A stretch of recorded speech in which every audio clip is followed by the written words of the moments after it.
Well, it was excellent delivery by Blakey through the middle of the MCG, opens up and sees Warner inside 50 all by himself. But it was the perfect call, Dwayne, because it's a 50-50 ball into the corridor. Blakey just goes to the right spot, front of the contest, first over to support in the air. Tigers did well to get the ball to ground and try and create another forward half turnover. But it's a brave kick from Francis. You sort of question whether you actually saw the Tigers player in amongst all that. But ultimately, they get the reward. Well, it's a bit of a lesson, I think, for Sydney. I reckon they've been trying to play perfect football, looking for an uncontested mark all season, and I think they need to embrace a bit more of hitting it to a contest, hitting it to the chaos, particularly when you're inside your forward 50, which is where it's more appropriate rather than that one. Right in that Curvis to lock up, down to Toronto, slick-handed. McAuliffe, little bounce. He knew he had the out wide hand off the trainer. He's had a fair bit of it. Spear pass in the Lynch direction. A little nudge to Sims. Did look like it, didn't it? So Sims... You're right, it did look like Lynch on the left in terms of how similar they are. Lynch is in the goal square. So Sims is out there in the white boots. He warmed up in the black. There's a few that warmed up in different boots. Well, this looks slippery at ground level. Yes, they've gone for the longer stops. Sims, only 19 years of age. He looks like a newborn giraffe out there. He's only young in his body. I think they're changing boots just to trick the commentators. Well, Heaney's another one, warmed up in the yellow boots, now has the pinks on. That was out in front of Heaney in those boots that he didn't warm up in. 23 possessions against Adelaide last week. Inside 50's 8-2 early in this game, Dwayne, so they're getting some looks. The Tigers just haven't been able to get that one to kickstart their day. Little flick off to Trainer again. Got some air into it. Sims with a couple of feet. Blakey beats them both. Well, he had 5 kicks the whole of the game last week, and now he's had 6. Yeah, it's amazing, isn't it? So Richmond have got Ben Miller as a speed end here, so long bombs are going to land straight into his lap. Create professional industry-specific ingredients and minutes. Free kick away. Start with the song.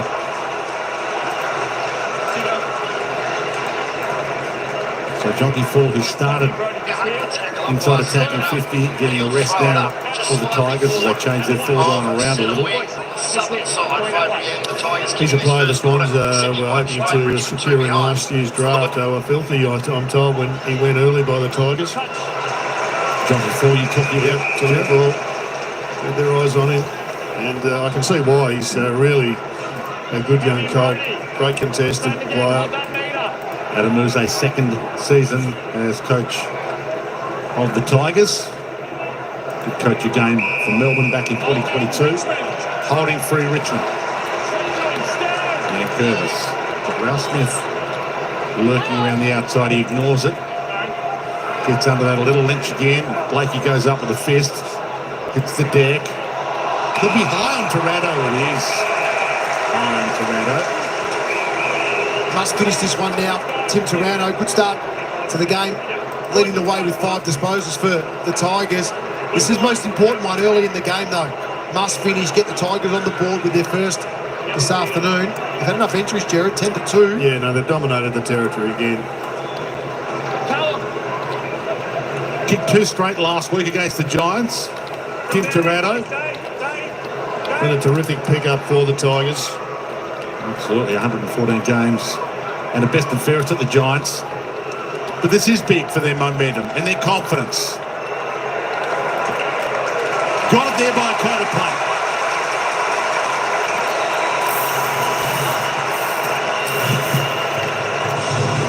Well, the scoreboard had the Swans in front, but they were being beaten in a lot of areas of the game. Their pressure's right down in the under 150. Only had a couple of tackles. In fact, they've only had one, Jono.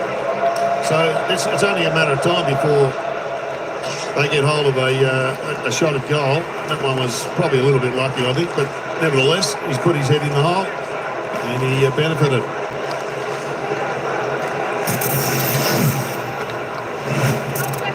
So the newborn giraffe has been sent in for the centre bounce. There's Tom Sims, picked 28 in last year's draft. Just turned 19 years of age. Young Jack Reebok. 200 centimetres. Gee.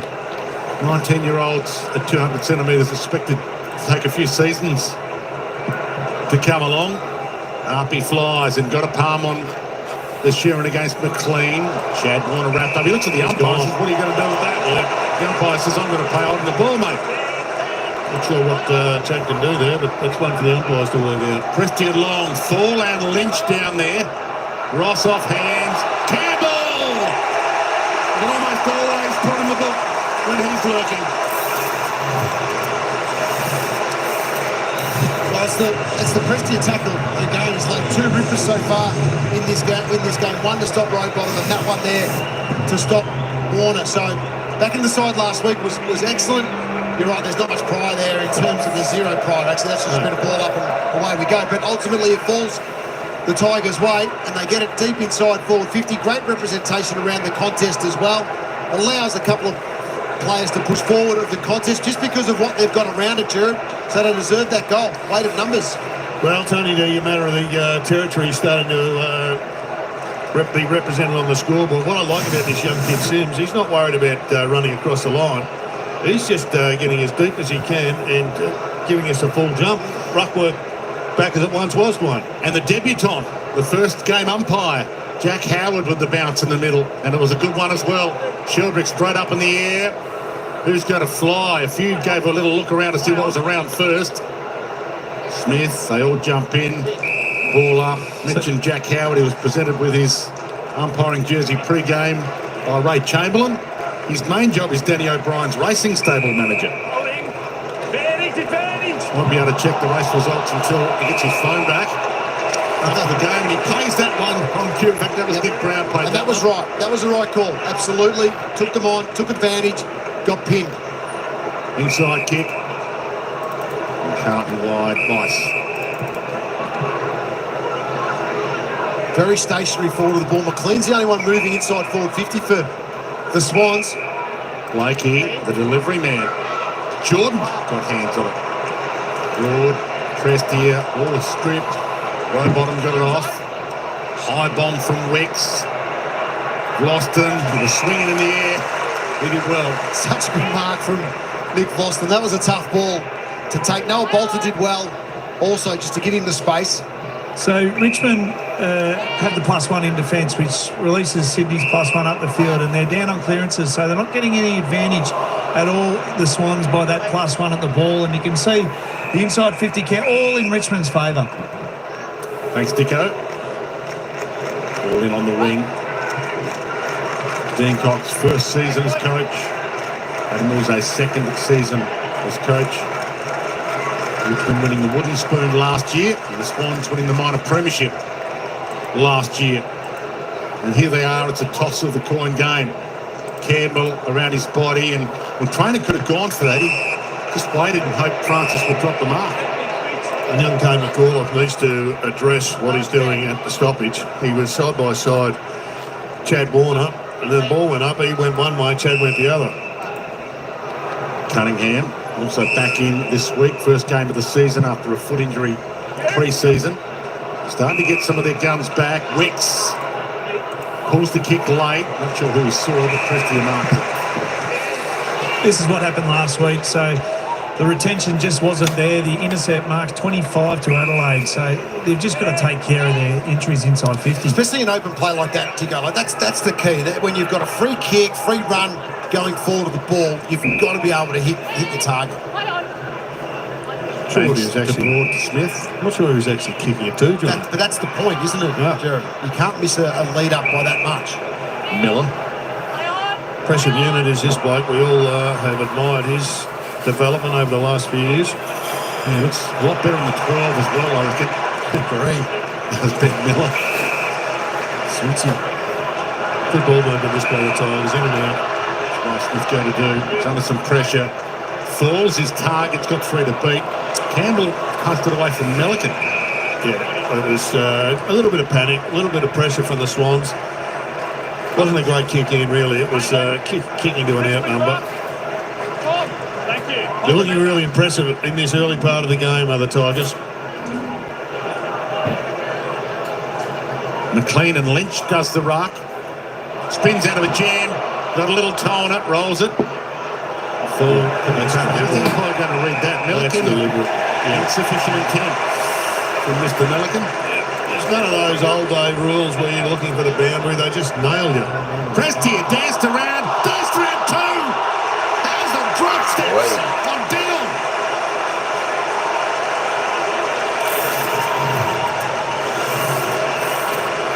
How good is that?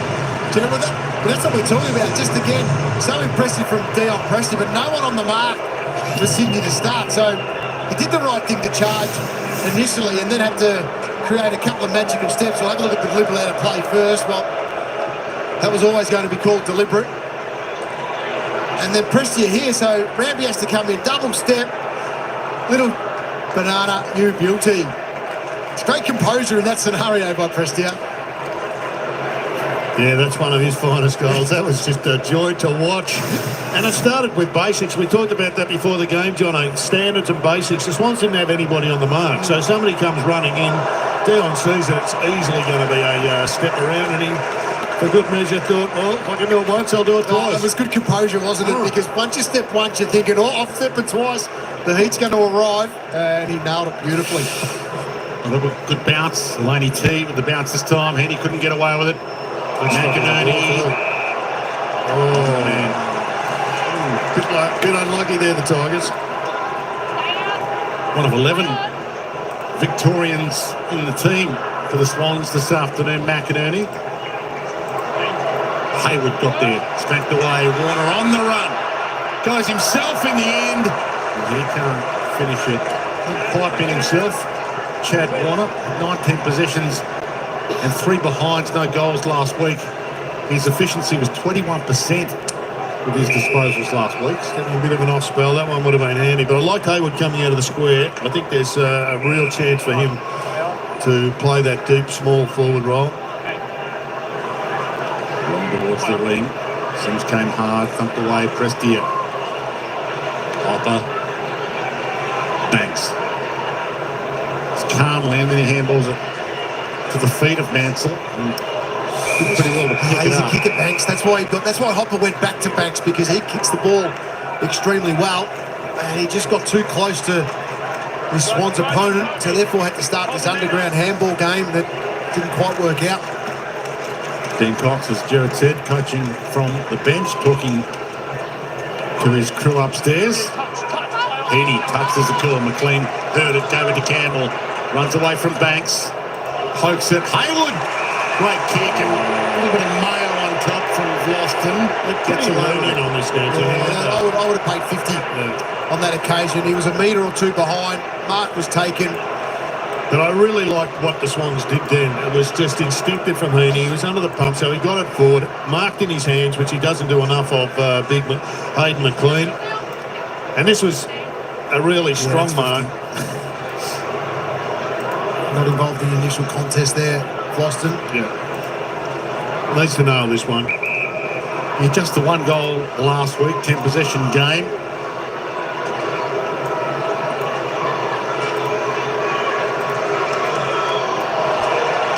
The crowd knew from the moment that left his boot, but he's nowhere near to the chance. Didn't quite get into the rhythm on his approach then.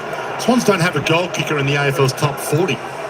Will Hayward's there at number 1, 41st at the moment, 16 goals, 7, or 16-8 now. Prestia with 10 disposals in this first quarter, a couple of big tackles as well, and a beautiful goal. What a start. Banks wide. Grundy full, competes from the pack for the Tigers. So 2 midfield goals already when you look at Prestia and Taranto. Yep. Already hitting the scoreboard for the Tigers. So Lynch having a rest now as they rotate their forward line, the Tigers. Sims and Ford, the 2 keys at the moment, waiting back as now Curtis wins another 3 out of the ruck. Oh, ruck lottery. Banks goes by hand again to Hopper. Good guy to give it to. Prestia. Good ball movement. Probably going to share at the moment. Yeah. They look sharp, don't they? Absolutely. Loston. They're just making the ground so big. They're spreading. They're running hard to open up these little pockets for little chip kicks. Mills read that better than anybody else. Was there early. Good to have him back. Campbell just dropped it in the hole. Campbell was in the middle of two Tigers. He's got Hayward lurking. Ugly bounce. Miller gets there. Hayward, Miller. Good battle. Banks made it a 2-on-2. Make that a 2-on-3. Hanley had a chance. McLean. Blakey. It's Lizard with it.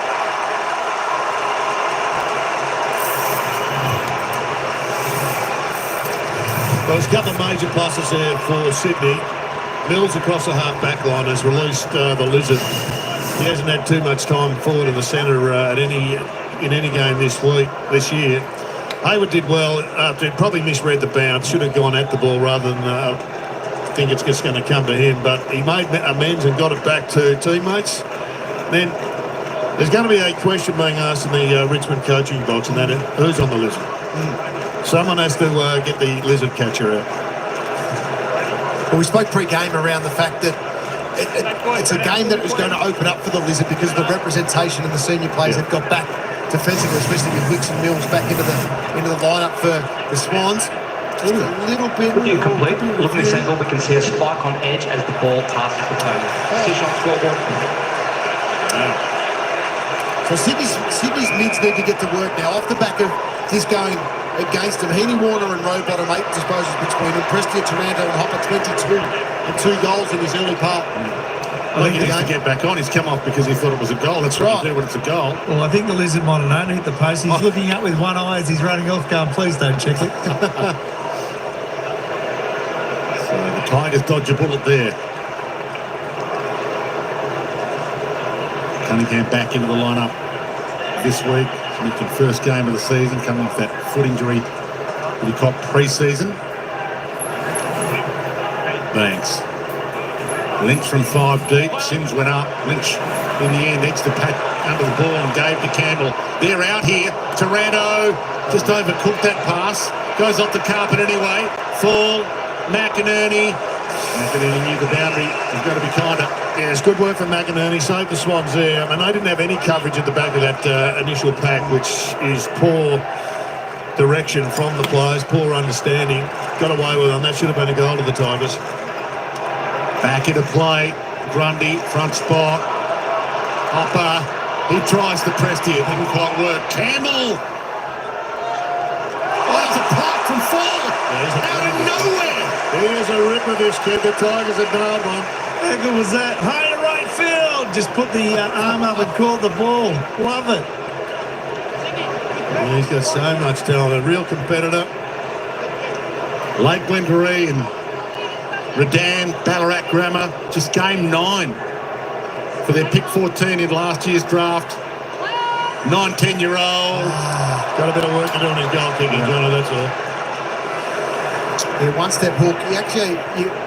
Although they're going to charge in on you, they're 10 metres away. So you have got time just to create those extra couple of steps to kick your goal. Short delivery to McInerney. It's looked better coming out of the back line for Sydney for a long time. This is a much better showing than we've seen for a month at least. McCartan. That's Mills, probably alone. Oh, it's their work rate as well. They're actually pushing. They're pushing with some intent to get to the outside, create some options, open up the corridor if needed like this. Yep. Milliken to Lloyd to Sheldrick. Just game 19 for Angus. Their pick 18 back in 2021. So this is his 4th season.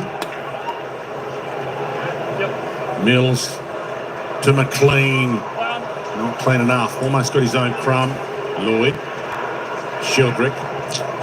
Jordan, that'll do to water, laced out. Unbelievable pass. Lace out barrel. That was a perfectly spinning barrel. I'd like to start at Hayden McLean. He's been battling a bit, lost his spot a couple of times, but he's been involved in a number of ground balls, taken a good mark. He's given them a focal point. Spot on, Jared. So his last 4 shots now are behind. That'll work back nicely. And it'll be the big sigh of relief from that Jack Warner. Well, that's just good ball movement from the back half, Jono, isn't it? There's always, champion data tell us there's always going to be a contest. If you take it from deep in defence to the front 50, you want to score, there's got to be a contest. And Hayden McLean should have marked it. But he followed up and won the ball anyway, so he wins that ground ball contest, and there's that magnificent pass. Well, I'm not sure that's the way you want the ball to be going inside forward 50. We could be onto something new here, Jared, as well, but in the end, it's one step from Jordan. He's just kicking it in hope.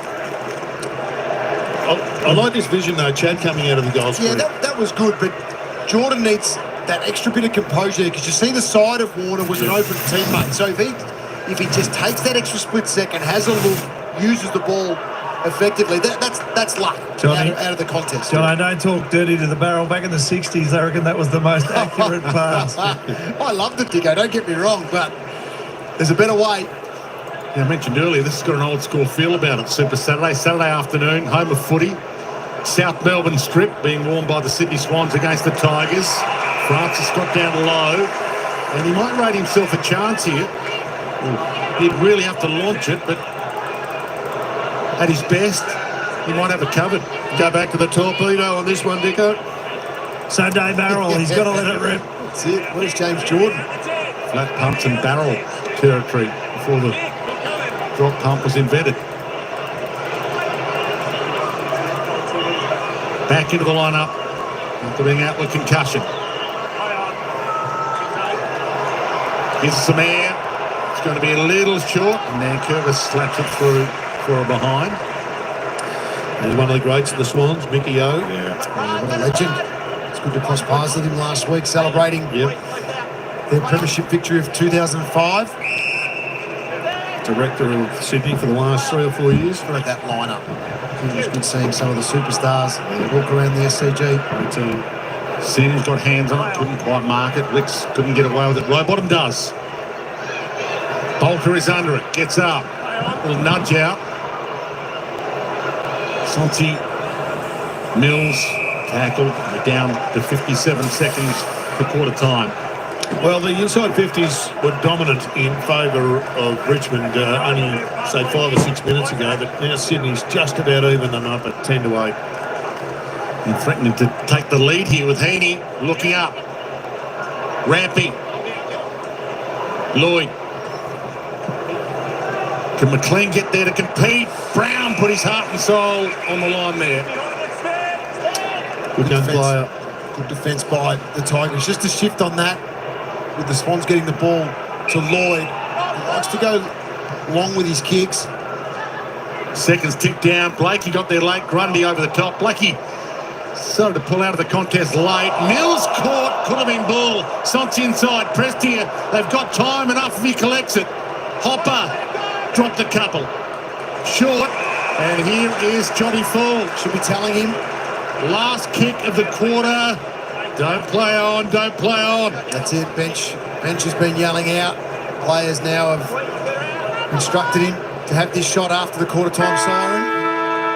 Really like the umpire, though, signalling that Kellen Mills handball. So what he can do here, he can actually just step off his line a little bit if he wants. He doesn't need to stay straight. He can step left. The Buddy Franklin step. And just give him, as long as he directs the umpire, but it looks like he's just going to go strong and straight at this one.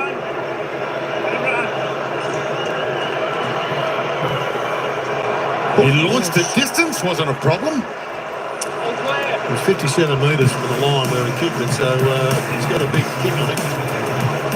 The lead at quarter time, the Tigers, they can forget the wooden spoon. If they win this, get a 4th win, it'll put them equal win-loss with Port Adelaide, Sydney and Carlton. It would be massive if they get the victory at their home of footy this afternoon, and they lead 22-16 at quarter time.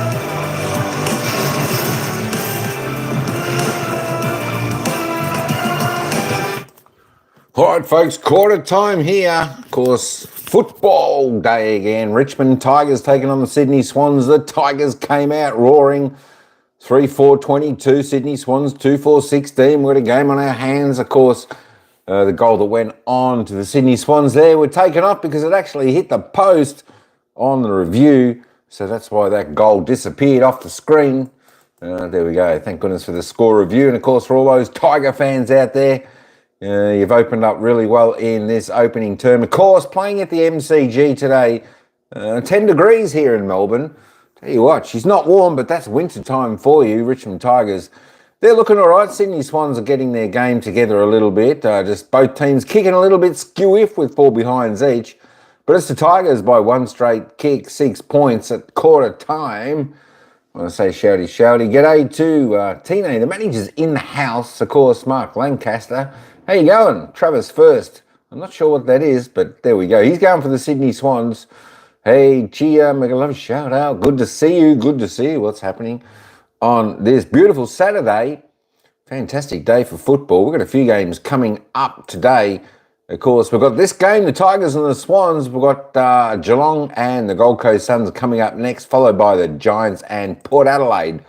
Let me just go and check hang on, before we check the stats, let's just have a look at the lineups, because we didn't get to check those before we started the game. Of course, for the Richmond Tigers, coming in is Noah Bolter, going out Campbell Gray, and of course the sub, well, the senior, Camden McIntosh, of course, for the Sydney Swans. They've got a few changes there. Of course, coming in is Sam Weeks and Callum Mills. Aaron Francis also with Harry Cunningham, and of course Tom Hanley coming in. Going out, Matt Roberts, Caleb Mitchell, Joel Hambling, Caden Cleary, Peter Laddams. Of course, the sub, Taylor Adams. There is your lineups. Let me leave the lineups there. And don't forget, hey, vote who you think's going to win this game. So far, we've got 60% saying the Tigers are going to win this game. Let's have a look at the goal scorers for the game. There we go for Sydney. Corey Werner, Chad Warner, the brothers, they've both got a single each. They're the goal scorers for Sydney. For the Tigers, Tim Taranto, Dion Prestia, Seth Campbell are your goal scorers there for the Richmond Tigers. Well, who's winning the ball? I'll tell you what. Dion Prestia, he's like a ball magnet out there for the Tigers in the opening term with 13. Big numbers in the opening term. Wow, look at this. 7 kicks, 6 handballs, 3 marks, 2 tackles, 3 clearances, and a goal. Tell you what, on fire there for the Tigers is Dion Prestia. Nick Blakey, the Lizard Man. There we go. Gotta love watching Nick Blakey run through the ground. I love through the field. The corridor, gets his speed on, gets his mullet flowing in the air. He's fantastic. He's on top for Sydney with 9. Callum Mills on 8. Let's just roll down a few. Tim Taranto, 7 for the Tigers. Riley Bice there on 6 for Sydney. Jack Lloyd on 7 as we roll on down a little bit. Chad Warner. Come on, Chad. We need a big game from you today for Sydney. You've been a little bit quiet, the superstar for Sydney. Just the 4 touches, 3 kicks. He's kicked 1 goal, 1 though, and had a clearance, so that's not too bad. Isaac Heaney, also slow. Danger for Richmond with these 2 players slow. They can come into the game. Just the 4 touches. Vlosten with 3. Ben Miller with 3 there for the Tigers. A lot of players with not a great deal of possessions in the opening term, but that's all right. This game will certainly come alive. Strange to see Brodie Grundy, though, the ruckman for Sydney. He's just had the 1 touch. He's just had a handball. 8 hit-outs, though. A little bit strange, but he'll get into the game because he's a star that always continues to play well. Toby Nankervis, he's the posing ruckman for the Tigers. The 4 possessions, 2 kicks, 2 handballs. He's had 5 hit-outs and, of course, 3 clearances. All right, there are your player stats. We're back to the score. Hey, thanks everyone for coming in, tuning in for the coverage today. Richmond Tigers versus Sydney. My tip today, believe it or not, was pretty much the underdogs here in the Richmond Tigers. I love this young side, the way they go about it. I think they've got a bright, bright future ahead of them. Of course, Sydney really looking forward to getting a win on the board. Just before we do that, where are we? I didn't get the ladder up. Let me just have a look at this ladder where these 2 teams sit. Of course, both teams sitting a little bit low on the ladder. Sydney Swans down there in 14th position. 4 wins, 8 losses, 16 points. Well, there we go. They're 3 games outside of the top 8. So Sydney need to win this game or it's pretty much lights out, Tine. It's pretty much lights out for their season. And, of course, Richmond aren't really in the hunt for the top 8. They're just in the hunt for to get their game plan going, get their young players connecting well with each other and getting a few wins on the board this season for Richmond. So that's their plan for this year. All right, let's get back down to the ground. Thanks all for coming in. Hey, let's enjoy the second quarter. It's the Tigers by 6 points. Just to give you the numbers. ground ball gets in favour of Sydney. They're winning a number of areas that they'd be happy with, but not converting inside 50. 6-point margin in favour of the Tigers. Second term underway. Row bottom. A little too hot with the handball. Cunningham got one for high. Yeah, Rowbottom just acknowledging the mistake with the hands. McInerney, who does love the run, spears that pass and missed his target, Bolter. Again, though, look, they're out Sydney and they're getting the ball through the corridor, run and bounce, direct turnover. And the turnover back again. Red. Juan Mills. He's made a good start. He hasn't played a lot of footy for a long time. Looks good. Rampy. The usual suspects, working it to half forward.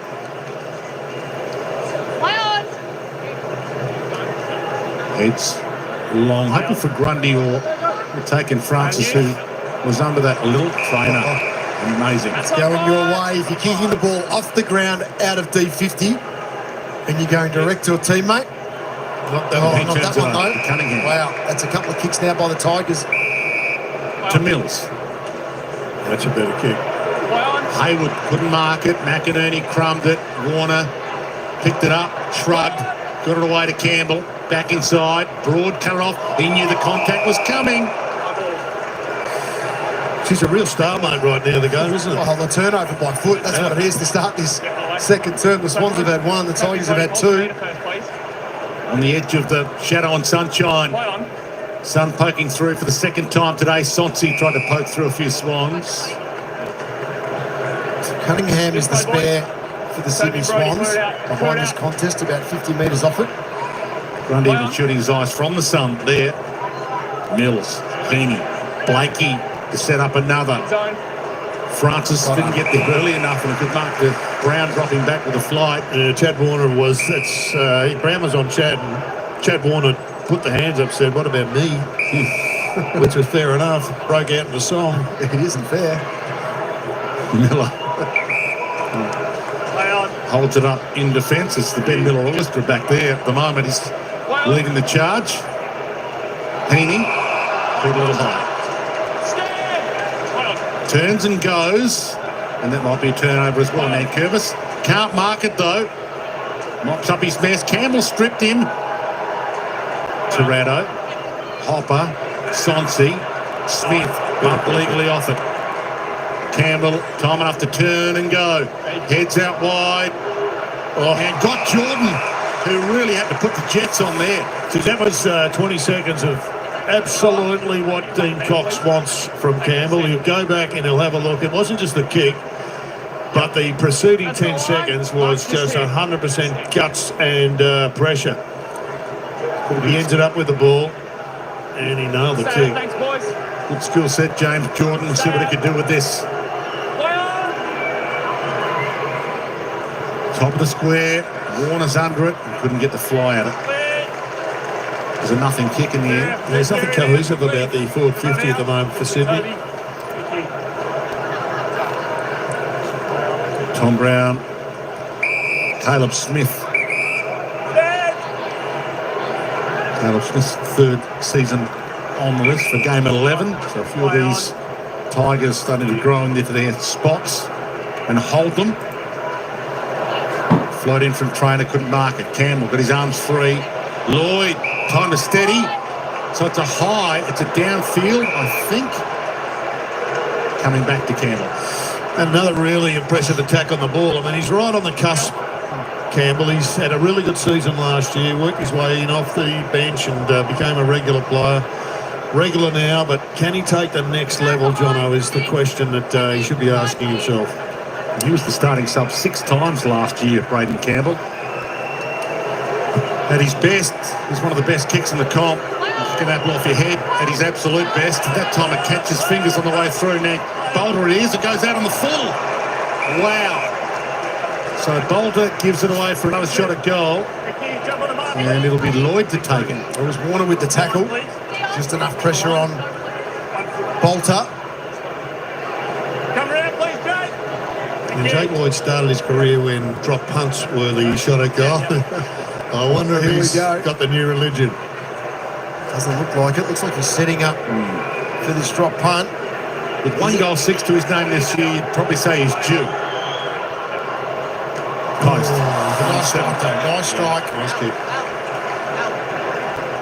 So the Tigers have battled to get it out of their defensive end for the first 4 minutes of this second term. Sydney are really controlling. A lot of man-on-man happening. So they go to the open side to Miller. That's a great kick. He turns and goes. Blasts it long. Green got up there. Couldn't bring it down. Rampy. Cunningham. On the back pedal. Francis. Loops it. Long. Chad Warner. Got Bolger out of his boots. Heaney.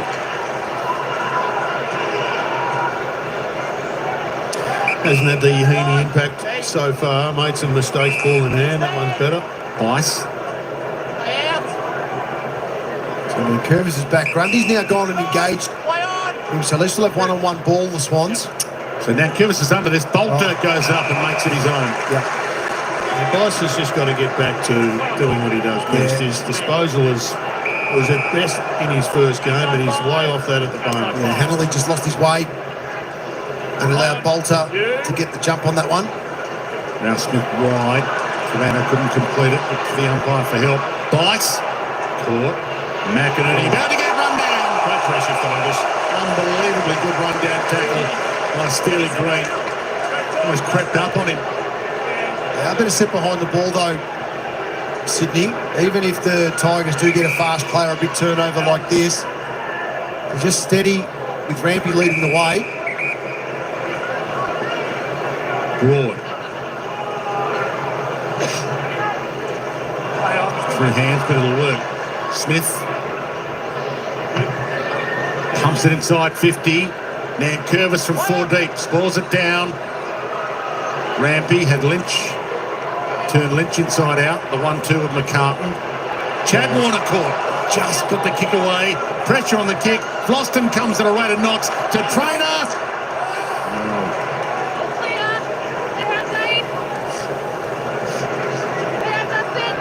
Little hobble as well. And Luke Trainer, who came on as the sub last week in the last quarter. So it should be pretty fresh. It's their first inside 50 for the quarter, John. 8-1. They've dominated territory, Sydney, but no score. Grundy, good follow-up. Jordan. Great smother. And Curtis happy to get his face behind that, if it meant that. Great captain he's been, Toby Nankervis. 15 possessions and the most tackles for Richmond last week in that loss. Could have so easily been a win against the Giants. Grundy and Nankervis went at it. Through hands. McAuliffe. Miller. They go to him so often now to set it up. Banks chips it. Got it to Green. Tirado. Brown. Had the poise.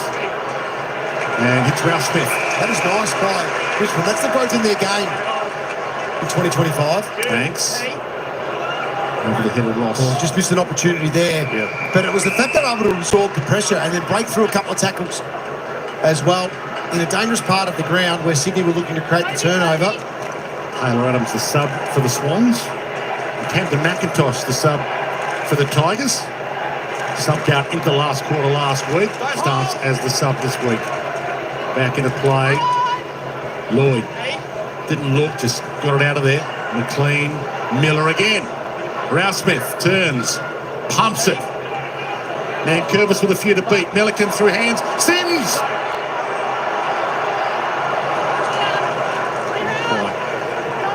The defenders for Richmond are just pushing up so high and proactive. They're just squeezing the ground, saturating that space. So if Sydney try and turn that over, it's coming straight back in. Yeah, their front half was excellent last week. The front half game doing it well again. They haven't had it in there to protect those so many times this term. Lloyd out on the full.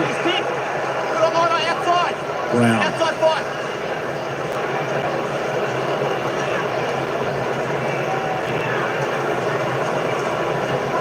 Father didn't play enough games for the Cats. For Tom to be a father-son at Geelong. Heads to the top of the square. Mansell cut down by McInerney. It is, but that's the Lynch effect as well in terms of just a reference point for the Smalls now that he's back into the lineup. Their front square work has been pretty strong in the first part of this game because they know the reference to Lynch with the ball going inside 450. Grundy takes it out of the ruck. Campbell in a one-on-one. Miller, Campbell, edged out by Campbell. Sheldrick, caught by Ross. Jordan did brilliantly. Bice hands it up. Rampy. He's got McLean with 2 to beat. No arm chop 3. Broad and Boulder combined beautifully. Got to do better than that coming inside 450, screaming in. Once again, it just great spoil there from Noah Boulder. But they've got the spare down there, Richmond. So, you know, Sydney got a +1, so they've got to be able to use their hands, lower the eyes, use their space and speed. Hayden McLean had to go on the angle to get some separation. McInerney to Warner. Time to spend it wisely. Bolter on the goal line. Takes the mark before it travels across and has a bounce, and he's off. Back into the lineup this week. Plants his foot into it. Blakey used his body nicely. He's got Wicks riding shotgun. Jumped on. Looked a little in the backish to some. It was actually very good by Mansell. He went in board knowing that if Blakey was to pick it up, the feed was going to have to go inside to his teammate. So he actually covered that off while defending Blakey. It was smart play.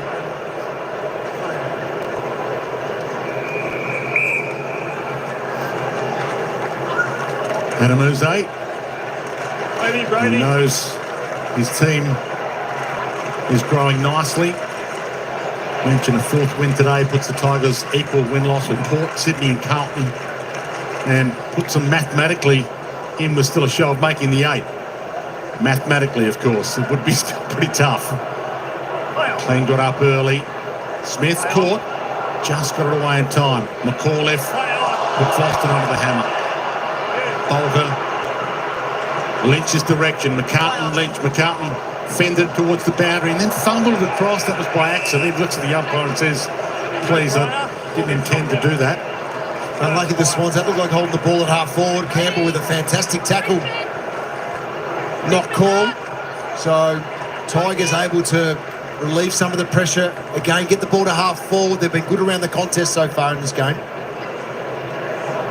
Thal does the ruck work against Grundy, who had the strength and the experience. But McLean, Bolter edged him under. Hayward goes and gets, turned against the grain, floats it back into Jordan. Heaney's inside 50, screaming for it to the pocket. Jordan sees it. Tigers saw it. Broad saw it, but didn't fist it away as he would have liked, but he dodged the bullet there. Got lucky, didn't he? He actually read it really well off Warner to support the contest in the air, but didn't get anything on it. Lucky that it was had enough on it to dribble through from behind. And you got to pull the trigger quicker. They had all the space there. Heaney was on his own for a long time. It just took too long. 100%. That's been the problem for Sydney for a month. They're just so slow making the call. Broad left it behind. Heaney to make him pay full price. And the Swans are in front. Well, that hurts to be healthy on that. Because they've been so good with their foot skills and getting it out of the defence. But this is just a shank. Well, the kick's okay. It's just Broad just relaxed at the wrong time, going for that mark. Easy drop. And Heaney was able to clean that up. So I think the kick was right. It's just gone a bit long, but out of your judgment. We'll have a look now. Yeah, that's an easy mark for Broad. Yeah, he cleans that up 9 out of 10 times. Also, the one he's dropped down resulted in a goal to Heaney. And you know he could be the guy at any moment to rip this game away. Won the best and fairest last year. All-Australian for the 2nd time. Sims, Sheldrick. Swans having a purple patch at the moment. Back inside 50. Smith weaved his way past a couple to Taranto. Had some poise and the dexterity to Trainer. McAuliffe. It's an area Sheldrick's got to get better at, much better. He wins the ball inside, just can't kick it forward. If you've got composure, hit a target. Lynch got up there. Ball fell to Sims at the back, stripped. Almost dragged that in a bit. You've got another clearance here, Dwayne. You can see it 8-0 in the Swans' favour.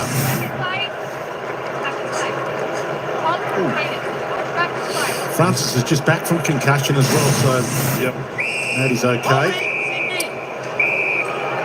Rowbottom's gone to pressure as well. Get to touch it in this second term. So Dean Cox has made the change there just to get Rowbottom to him.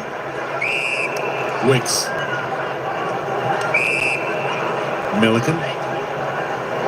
And Carlton. Early experiment as a forward this year, but that experiment well and truly over. Bice.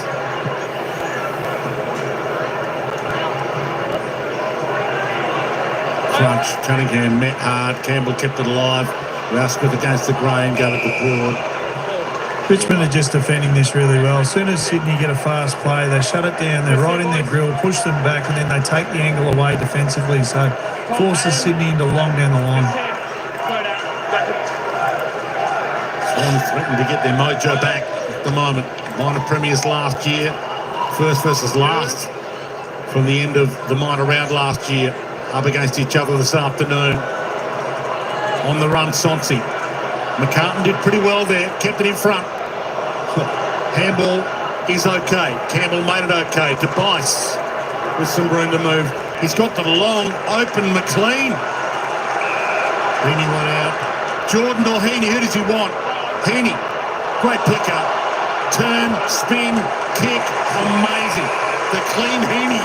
He picked it up off the deck, spun, and gave it to Jordan. We'll just roll with Cleany.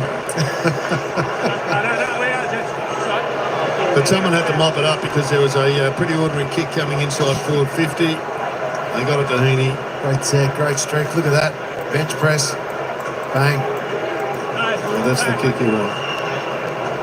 It's been a really good pickup, James Jordan, for Sydney in various roles. Forward, back, inside mid. 65 games at a premiership with Melbourne. Splits the middle. And they lead by 7.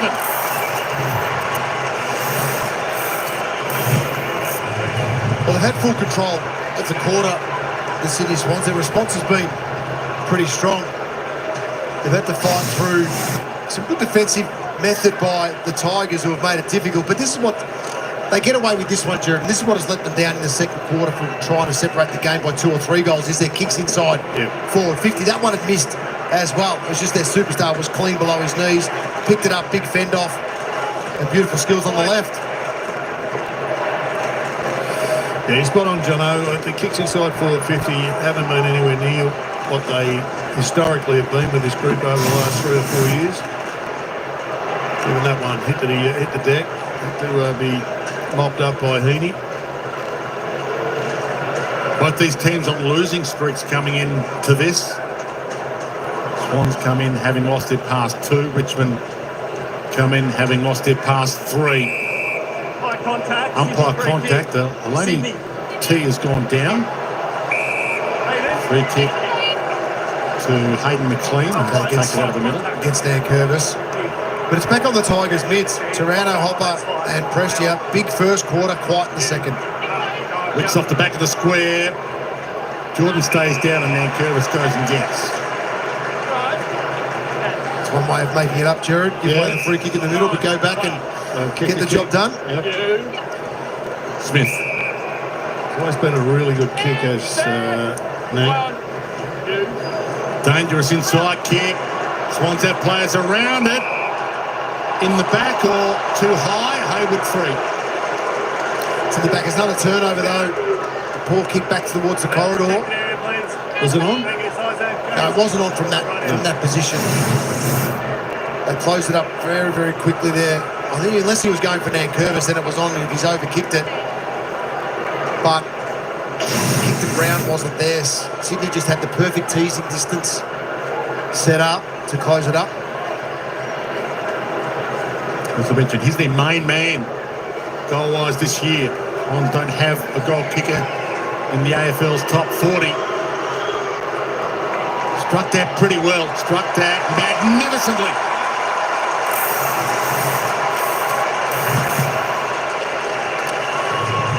ever so slowly they're starting to show some signs of getting their game back together. Last year, I mean, this was just part and parcel of Sydney's forward setup. They were number one for kicking goals from forward half turnovers. And yet that has dropped right away. They'll be down at the very bottom of the ladder for that. That was in the back, was round the neck. It was all over. It was a good decision in the end. Sheldrick did well, actually, to close that one up for the Swans. So that's the second forward half turnover goal. Not as many as Dean Cox would like, but starting to build on it. Swans by 13. Tigers did lead by that in the opening quarter. Big turnaround. 4 goals in a row to Sydney. Danger signs for the Tigers. Grundy, Nankervis tie up. Hopper goes and gets Rowbottom. Best tackler in the comp. Lays the good tackle. Heaney around his body. Lost in front spot. Jordan with him. Rides him out of it. Francis hands it up. Players everywhere. Warner looks up. Might go himself. He goes inside to his brother. Chad, Corey. They combine to mess it up. Both one-sided players we just saw, Cleary and Warner. They're dominating clearances, though. The Tigers have got to get their basics back. Hopper. He was trying to handle his ankles. He went down. Rouse Smith. Hopper. Does it again. Rowbottom. Hard man to fall. 360 long enough, according to the umpire. Hopper pleads his case because some get 720. Yes, exactly. That's sharper than we've seen in recent weeks for the call. Yes, he had time and space, but... Gee, Grundy's lurking forward on his own as well. I think Greg Swan's already sent out the miss of 7 360s and a half. And Rouse Smith read Grundy's eyes. Didn't have the dexterity to get that kick. Clearance is 11-1 in this term. I mean, the Tigers' midfield has just dropped right away. Swans began the round 14th. 4 wins, 8 losses. Keep their finals chances alive with a victory. The loss pretty much puts them out of contention again. They'll stay mathematically a finals possibility, the Swans, if they lose it. But a win does put them back into reckoning. Blakey, the dance step was nice. Launches goal square. McLean's his man. Can he get there? Can't. Had 2 against him. Yeah, it was good cover off defence by Nathan Broad, who's been doing it for a long, long time now for the Tigers. Game 161 for Nathan Broad. Floston with the kick in. They're all-time greats. Pound for pound, height for height. One of the best intercept marks of the modern game in defence. Never been All-Australian, but been close so many times. Sims got up there. Rouse Smith tried to flick it out. Yeah, good intercept by Justin McInerney. Brody, Tony, back here, guys. Brody, Toby. She heard the umpire calling.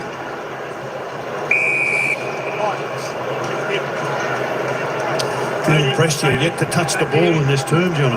After a massive first quarter. 13 in the first quarter. One of the goals of the year as well. Yes. Lucky Hutto's not. Even Tim Taranto dropped off just the 3. So that the midfielder's got to give them some drive. Taranto. Rouse Smith. The chaos ball. Sims scissor sail overheads. Blakey went and got it. Turned outside. Not one of the Wizards' finest. Not 15, so a mark wouldn't have counted out of play. He was looking for a handball, it wasn't there. Rouse Smith coming off, another of those players that's been on the list for a while. Hugo Rouse Smith, picked 46, 2019, his 6th season on the list. Starting to put some good games together too on that wing. He played 9 games of the 13 this year. That is on the full. Looked on the full. From trainer. It's good close-up coverage. Yeah. Same again. Not checking the camera. No.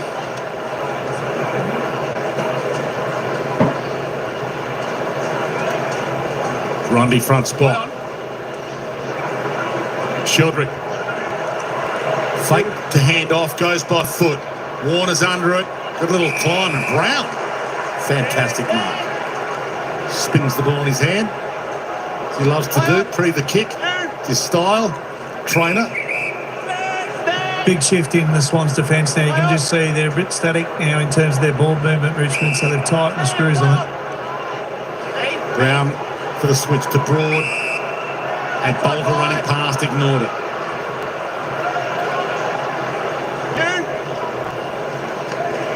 Bolter. Some blood streaming from his eye. Umpire hasn't seen it, so not forced to come off. Tackle laid and get a ball up. There's the blood. That's streaming enough to be told, and he's now being told.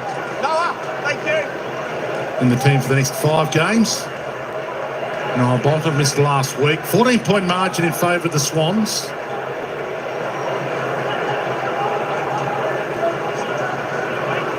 .259 left in the half. Richmond began the day 16th, 3 wins, 9 losses. Sydney beginning the round 14th, 4 wins, 8 losses. It's just amazing how quickly the Tigers have dropped off there, Jono. They've yet to really trouble the scorer. Yet they were dominant in the first quarter. You haven't kicked a goal in this quarter if you've joined us late. Tiger fans, or footy fans on Super Saturday, great to have you with us.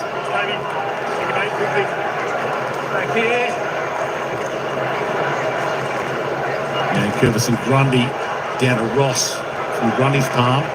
Taranto, Campbell, picked one in the opening turn and can't handle that.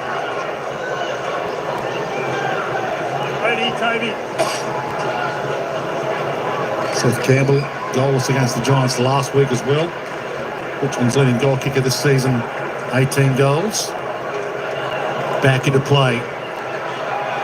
Nankervis flicks it out. Ross goes and gets, they get him. Umpire was quick with the whistle there. The call-off was away.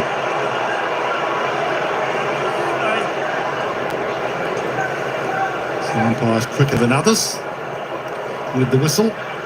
Heaney rolls it. Through legs. Hayward goes and gets. Francis hands it up. Campbell! Again, his kicking's just been a little off. Yeah, liking his game, but could have had much bigger result. Started with a good clearance there from Brodie Grundy, a little flick out the back to Heaney. He was off last week as well. Braden Campbell, 1 goal, 2 from just 8 possessions against Adelaide. One of his lowest possession tallies of his career.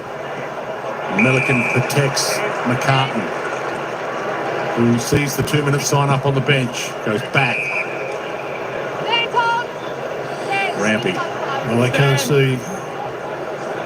They've got a spare just in front of the interchange. Not interested. Rampy 8th all-time on the all-time Sydney Swans South Melbourne games played list. To Bice now with the newer inclusions. Dainty little kick, not sure what he intended. Or the 1-2 works. Blakey got it back to him. That's an ugly kick to Sheldon. He might make that work. Did well. Hayward got a kind bounce. Gathers. McInerney. Good dance step on Broad. Hayward hits the pause button. Floats it high. Francis under it, and Brown mops it up again. Once again, those kicks inside forward 50, I reckon that's exactly what Dean Cox will be showing at the halftime break. Got to get better. McAuliffe, and they're out. Time enough for a roll of the dice here for the Tigers. Back in business. Cunningham gets it away, and there's a little edge in his seat at the moment, Adam Urza, and that man's a little more comfortable than he was last week, Dean Cox. 20 tackles in the second quarter, 7 in the first for Sydney. They've lifted in all departments. Taranto, slapped down from Sonsi. Hopper, Trainer, Vlosten. Campbell came at him, he turned him inside out. McAuliffe. Taranto, underground handball, past Sonsi. 3 Swans around him, and he was content to take that out deliberately, and Laney too was onto him. He was right onto him. Taranto's done a couple of underground handballs. I think they're probably reasonable. Just that wasn't handled well at the other end. Penny, Francis, Grundy, they're all there. Francis nearly. Sheldrick caught from the side. Didn't have Pryor. Still a chance for the Tigers. Sonsi. Knock on from Banks was good. McAuliffe. Thal. thumps it long, seconds tick, Sims. How's the umpire going to read that? Was he shaking it out? A block is the call. So Sims to have this shot, maybe after the siren. Like a look at this young bloke, you said he's a young giant, and that is exactly what he is. I'll tell you what he has got, just between us, me and you. He's got his eyes on Tom Lynch's number 19 jumper, as he Tom retires, yeah. He wants the 19. Just keep that away from Tom if you can. Okay. Tell you now, Brian, there's no acting career for the Lizard post footy. He's going to do better than that if he thinks he's going to fool an umpire. Game 5 for Tom Sims. For the third goal of his career, bang into the woodwork. And it's a goalless second term for Richmond. And Sydney take the lead in at half-time after trailing at quarter-time. Quarter-time margin, 6 points in favour of the Tigers. They did lead by over 2 goals halfway through the opening term. The Swans have kicked the last 4 goals of the game, and Dan Cox would be a little happier with the way they're playing in this game compared with the last couple. Yeah, at least they're nice when they're blown out. Dominated inside 50s, 8-21. They could have a more significant lead than this as the senior players have a chat, and some of the juniors. Dicko. Yeah, here with Isaac. Down at quarter time, nice turnaround, get yourself in front at half time. What was the instruction? For a little bit of ball movement. We had shallow entries, especially in the first and the start of that second as well. So get out a bit better, a bit deeper, and then contest in front of the ball helps too. So much better quarter. Shows you how important Callum Mills is back for his second game and the impact he's had in the first half. Absolutely. Yeah, he's captain for a reason. His clarity, his hardness, his ball use, his composure. Like, I mean, you tick up everything, probably fast speed, a bit slow in that aspect. But no, he's unbelievable and good to have him back. Appreciate your time. Thanks, pal. Thanks, Dicko. Swans playing to keep their season alive. Last year's grand finalist. They've kicked the box so far. They lead by 14 points at half-time. 5-9-39 to the Tigers. 3-7-25.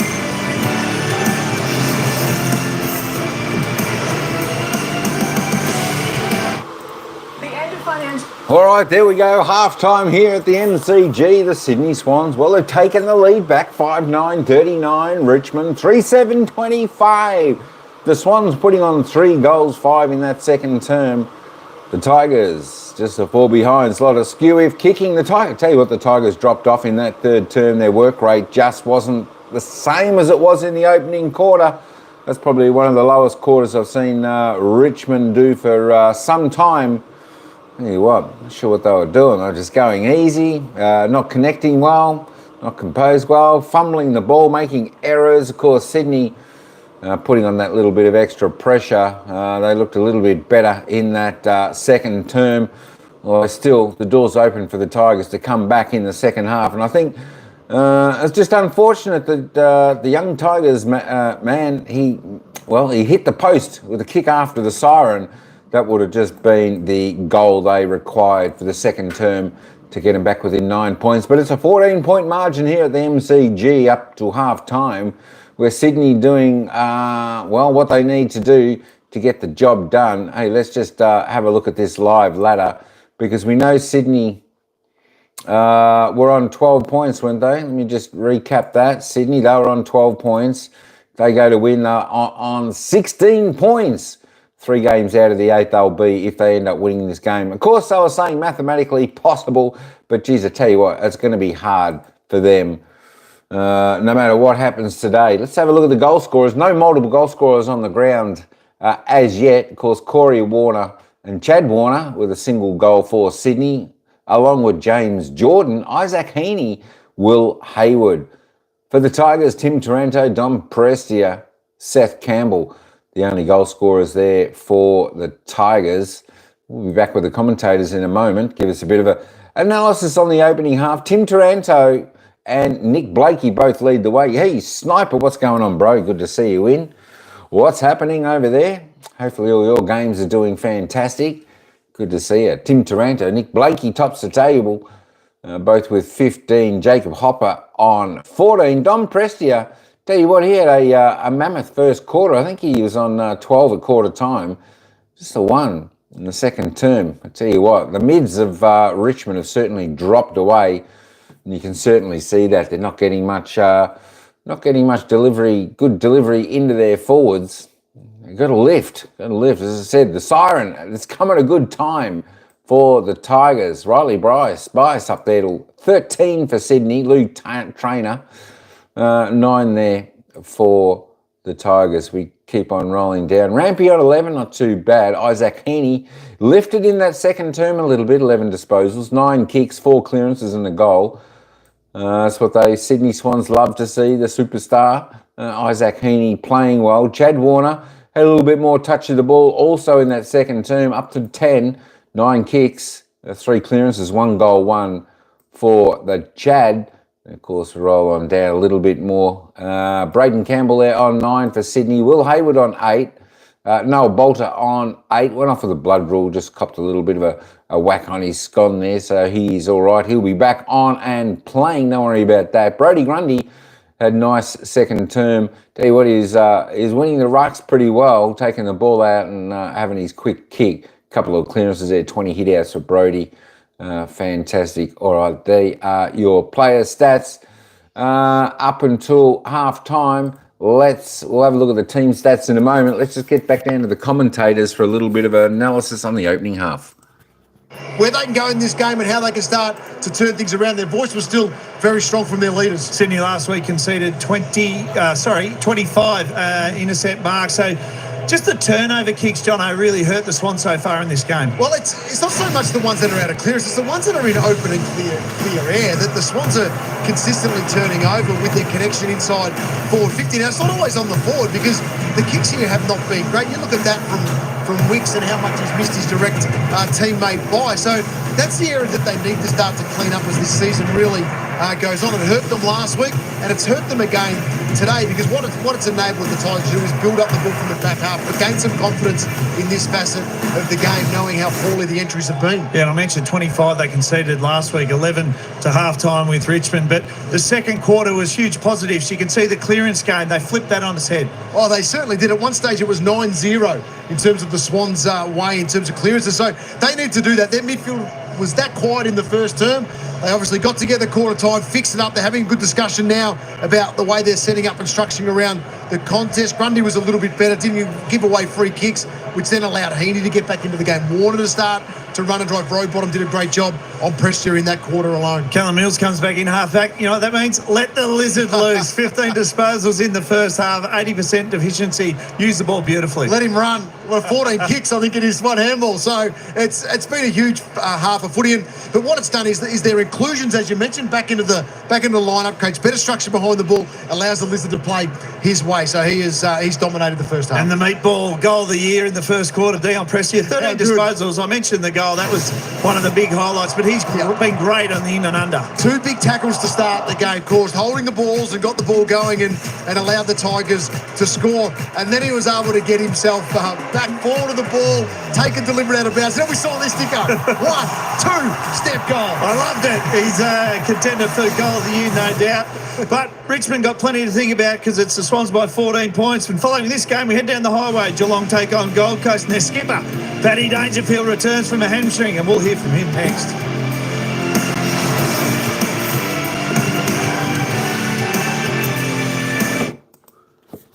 All right, there we go. They're off to another break. So, what we'll do, we'll have a look at the team stats. Of course, we love the stats. We love the stats. Hey, folks, don't forget to put in your vote. Who you think's going to win this game? Our polling vote, it's tightening up now. 57% say Richmond's going to win this game in the live chat. 43% say Sydney Swans. Who's going to get that right today? I wonder where young Ryan Avery Rogue One is. A big Richmond supporter. We haven't seen him in the chat today. Hopefully we'll see him barracking for Richmond. All right, let's duck over. Let's just have a little bit of a look at the team stats here at the moment before we head back there. We'll have a listen to what they continue to say there, the commentators. Disposal count, well, after Richmond pretty much dominating the opening term, it was all Sydney in the second, 180, 167. It's plus 13 in the disposal count to the Sydney Swans. plus 18 in the kicks. Richmond doing the handball thing. They're plus 5 there. Inside 50s, Sydney Swans getting absolutely plenty of it today. 31, well above their season average of 53. 31 inside 50s for 14 scoring shots. Richmond only the 20s, so their mids need to work a little bit harder, deliver the ball down there to the forwards. Try and give Lynchy a little bit better ball movement coming into him to give him best opportunity he can have. 20 inside 50s for Richmond. 10 scoring shots, scoring 1 every 2 entries. So let's hope Richmond can get it in there. Just their goals. I tell you what, the scoring from both teams have been wobbly. 7 points for Richmond, 9 points for Sydney. Yeah, they need to get a little bit more accurate disposal efficiency around the ground. Well, look, it's not too bad for both teams. 73% there. Efficiency inside 50, reasonable for both sides. Free kicks, the umpires they like blowing their whistle today. 12-13, let the game roll, let the game play on. 12-13, plus 1 to the visitors, Sydney Swans. There we go, hit out Sydney, of course, as I was saying before. Brodie Grundy doing the job there today with his hit outs. 20-13. I tell you what, he's a quality player, Brodie Grundy, when he gets up and going. He's always giving his best. He's 100% out there on the ground for the Sydney Swans. They're going on average there, 40 hit-outs a game. They're 20. They're plus 7 in that department. Clearances, Swans getting on top.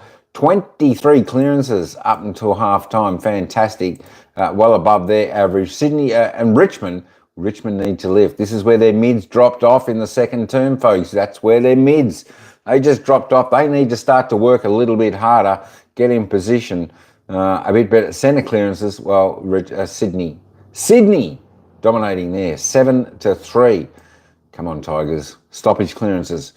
Well, Sydney Swans, they're winning in all clearance, and the hit-outs they're winning in front. 16-11.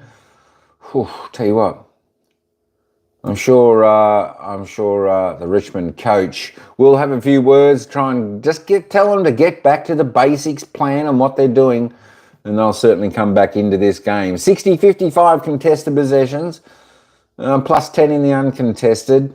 Not a great deal there. Turnovers. Actually, Richmond are quite low on their turnovers, which is good to see. Only 27-33, so it's not too bad. It's not a high turnover game today, which is good. Both teams marking reasonably well, marking inside 50s.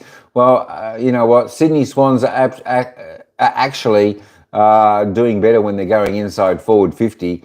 Their forwards seem to be creating a little bit more space and getting the opportunity a little bit more.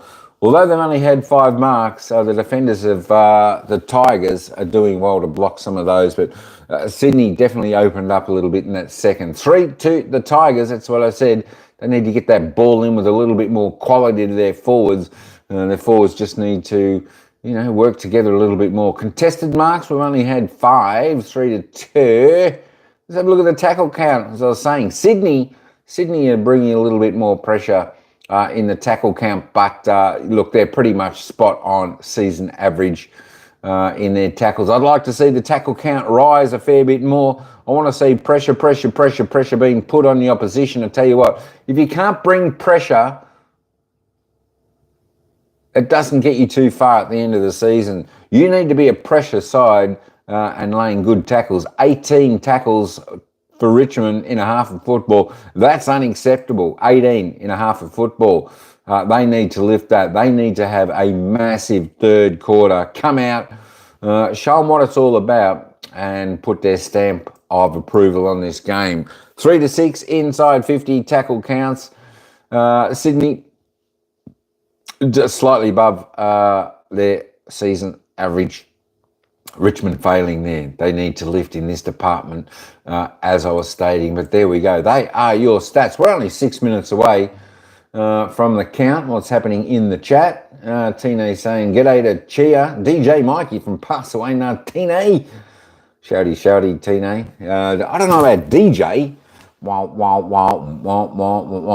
DJ. Sniper's here. Good to see you, Sniper. Of course, if you like some gaming, he's a gamer. So if you like gaming type of things and watching that type of stuff, get over to the Sniper channel. It's fantastic. Sheila May, always good to have one of my members in the live chat, always very, very supportive, Mark Lancaster. He's saying, go Sydney Swans. I tell you what, the Swannies are going all right, aren't they, at the moment? They certainly were in that second term, as you can see here. They just put on gold, and they really put the pressure on Richmond in that second term, and it just left the Tigers a little bit flat-footed. But they've got a lot of work to do. Coming into the third term has Richmond Tigers. They've got to get their pressure back. Their mids have got to start to work a little bit harder.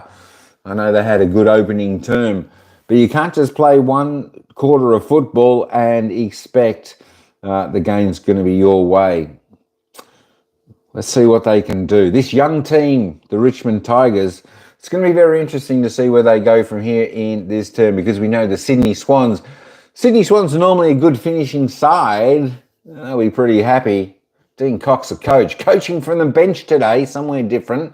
Normally up in the box, but he's down on the bench, getting first-hand with the players there, so something a little bit different for him. Good to see, but he looks a little bit more comfortable, Dean Cox, the coach.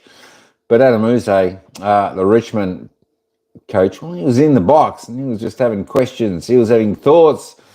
Come on, boys. We've just got to get back to the basic fundamentals of this game, the way we know how to play, to get this game back on our terms, like they did have in the opening term.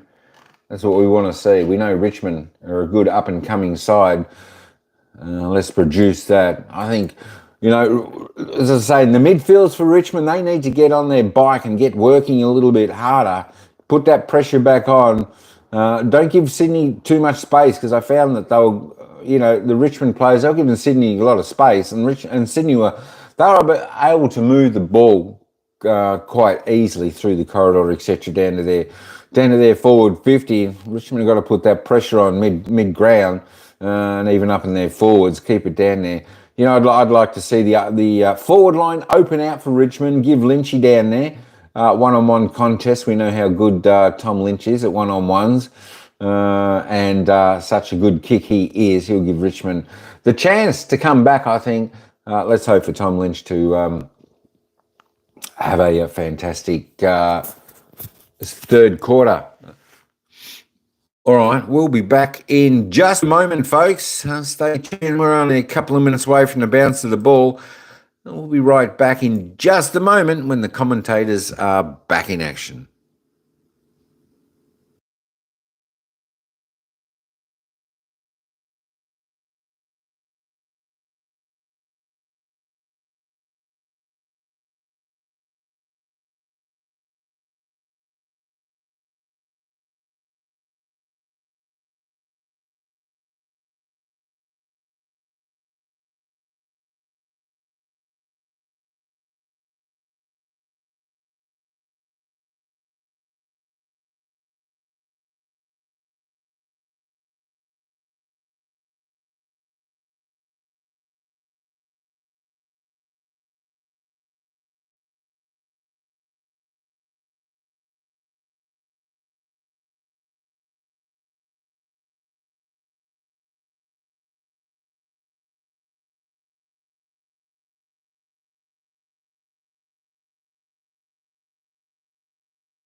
Perfect conditions for football at the MCG this afternoon, and a nice handover in perfect conditions for a new umpire to join the team. Jack Howard handed his number 18 by former superstar umpire Ray Chamberlain, his old number.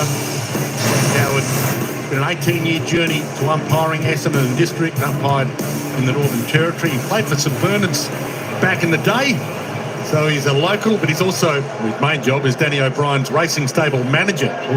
No runners at Flemington today. They do have one in the Group 1 at Eagle Farm, but he's not allowed to know the result of that until he gets his phone back after the Brownlow votes are in. And he's done a good job so far. Yeah, he's been great. And of course, Razor Ray, 377 games, 2 grand finals.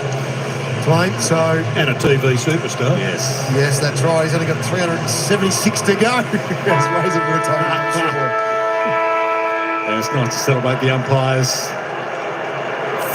And will the Swans be celebrating their season alive at the conclusion of this? Both teams on losing streaks. Swans have lost their last 2, Richmond their last 3. This one's still up for grabs as Heaney is up for grabs. Now Curvis and Grundy to go at it again. Flung in the air. Now down towards Taranto, couldn't pounce on it. Prestia does, but they pounce on him. Big coordinated here by Dion Prestia, superstar for the Tigers. So good in this area. Quiet second term. He'll pick up his rating. Big slap from Grundy. Banks knew where he was going. Sonsi. McAuliffe. Turnover. Campbell. Melican. Corey Warner on the spin. Heaney gets up early. Left it behind. Sonsi. Prestia. Broad. Trainer. So that's hurt Heaney, who's hobbling with the knee, and Taranto as well with an elbow. Got to get Tom Lynch into the game somehow. He needs some exposure. Here he goes from 3 deep. Couldn't mark that. Blakey lays a cautious tackle. Heaney still with the trainers. It's a bad news story in more ways than one. He's just pointing to his right knee with the physio who's out there at the moment. You can just see the way he lands this. His right knee just jarred it on the... He's walking back, so he should be okay. So Nankervis has to come off through the blood rule. There's a bit of blood coming from his mouth, which means that Sims is on off the bench to do the ruck work against Grundy here. That's why the delay. Flung in the air. Grundy, big swipe at it. Mills, McInerney. Mills has been good in his return game. Lloyd, great smother. So you'd expect the Tigers to come out full of energy, getting back to where they were in the first quarter. Just didn't get the ball inside their forward 50 enough in that second term. That is an elite smother, and that smother ended up with a Falcon with a Richmond supporter in the crowd, so not happy, Jan. Prestia faked out Lloyd for the pickup as well. Dicko knows the names of the people in the crowd. He knows it all. More importantly, they know Dicko. Grundy from McLean, outside of the boot, race on. Brown content, Well, that was as deliberate as it comes, I suspect, but maybe he was going for Heaney, but he got there anyway. Brody top of the meter. Got to get back to work here around these stoppages. They were slaughtered in the stoppage department in the second term, the Tigers. Grundy got there again ahead of the younger Sims. Looped it back, straight to the trainer. Prestia. Caught by Rowbottom. The tackle machine gets him. He was the number 1 in the AFL for tackles last year, James Rowbottom. Dropped to 6 this year. I'd be insulted by that one. Yep. I mean, Prestia was always going to be Rowbottomised there. Lost them in the Pigeons. High contact. Boston lifted his arm. He's smiling there, Boston. He lifted his arm up in that scenario to create the high. Heads in that Sims direction. Just ran under it a slight bit. Rowbottom caught. Got a dose of his own medicine. Sydney have just really closed down on those space. So Richmond in the first quarter got those little pockets of opportunity over the top on the 45. Sydney have certainly just clamped down on that. Flung in the air. Grundy again with a superior palm. McInerney, Rowbottom. Great tackle, Prestia. He gave that over to Lloyd. You can't do that for those playing at home. It's hard to believe that the man in the middle of the ground had to pay that free kick where the man 20 metres away missed it, Johnny. Just the positioning, I think, Jared, on that occasion. Very cool. Prestia gets under that a lot. Fall had to really motor to get there. Melican got a palm on it. McAuliffe Pocket pick by McInerney going nowhere. There's a couple of pocket picks from McInerney. He's putting together a reasonable game. And Service getting a bit of lip work done. Already 13 tackles in this quarter between both teams. It's tight. McInerney slams it on the boot. Corey Warner, Broad. Flick back. Chad. Corey screaming for it. He ignored him this time. His brother. Bice. Blakey. McLean. That was perfect. They have got their mojo back, the Swans. They trailed by over 2 goals in the opening term. It's their second time back here to the scene of the crime. The last 2 times here at the MCG. They were here a fortnight ago, demolished by 53 by Melbourne. And the grand final demolished by 60. We could just see the extra numbers Sydney forced to that contest. You'd like to see Chad use the left hand occasionally, Jono, but that kick to Hayden McLean was spectacular. 2 goals straight against Adelaide last week. Sydney's only multiple goal scorer. And he's got it 5 in a row for the Swans. We just want to look behind the goal and how McLean was able to hold his space. But more importantly, just see the depth of kick from Nick Blakey, who's been excellent in this half of footy, but also the fact that he's able to get some drive on the outside consistently. Brilliant. It's a brilliant kick. So Bolter, he actually steps forward thinking this kick's going to go to the pocket, whereas Blakey's able to get on the end of it. Beautiful kick, just the trail. So Bolter needed to make the decision there to come back and engage his direct opponent, not just stay those 2 or 3 metres in front because Blakey's too good a kick. Good news, Dan Curtis back in the ruck. There's a bit of attention to stop the bleeding here, so he's got the big swollen. He's got lips like a Murray cod, but he's out there in the middle. Well, he's been given plenty of lip over time. Dicko, chip kick to Lloyd. Richmond did lead by 14 points in the opening term. It's been a massive turnaround. Grundy takes off. It's a pretty good spot. McLean's under it. Hands on it. Campbell couldn't complete it, but he's lurking as a bit of a difference maker, Hayden McLean, at the moment. Yeah, they're the marks, Jono, that's the difference between Hayden taking the next step or not. He doesn't get his legs set, so he's got no base. And therefore his arms become a little bit weaker than they should be. He's got some real work to do on his technique. Should give Dermot a call, because I know they had a relationship early days. Well, he actually, I know there's been a bit of talk from the Saints that the academy's up north and what should and shouldn't happen, but Hayden McLean trained with the Saints years ago and they didn't want him. And here he is holding his spot for the Swans, and he's their main target forward at the moment. Bouncing ball. McCartan left it for Melican. Heads long inside 50, flyers go up. And McAuliffe had a good chance at it and dropped it. Tigers been goalless since the opening term. At 3-4 at quarter time. 3-7 now. Just looking at his numbers, though, he's having his best game for the year, Hayden McLean. He's worked really hard today on the ground ball. And he's got himself up to 11 possessions, going at 100%. Got a fresh Noah Bolter on him. Noah didn't play last week. Heaney hunted down, didn't take possession, just tapped it out, so that was clever from Heaney. And just beyond his range here.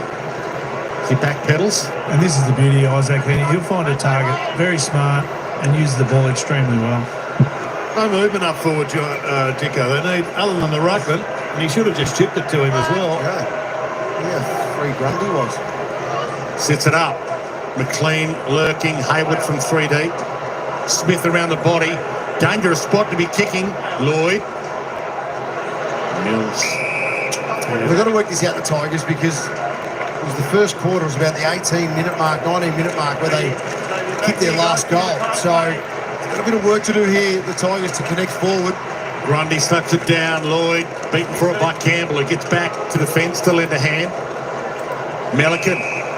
Got the 2-on-1 there, did it well there, Sydney. Mulligan out the back. Just lost their handle on this game, Richmond. It's amazing compared to the side we saw in the first quarter. Well, they're looking like the team that won the wooden spoon last year. And they're still a contender to win it this year if they don't win another game or two. Brody Grundy's dragged the big nank down nice and deep, so he's the deepest forward right now. Blakey looks up, he's about to launch it. Sends it long. Warner under it. Big grab McAuliffe. That's a better clutch. He's impressive, this bloke. He's got plenty of talent. Those old school black boots on. Lynch thumps it toward the boundary. He knew he had a couple of players out there to get it. Steely Green amongst them. Heaney goes and gets. Feeds it on. Toe off the deck from Corey Warner. Shieldrick. Ross. Blakey about to pounce. Got up there. Good desperation all round. Bice on hands and knees. He actually looked like the lizard.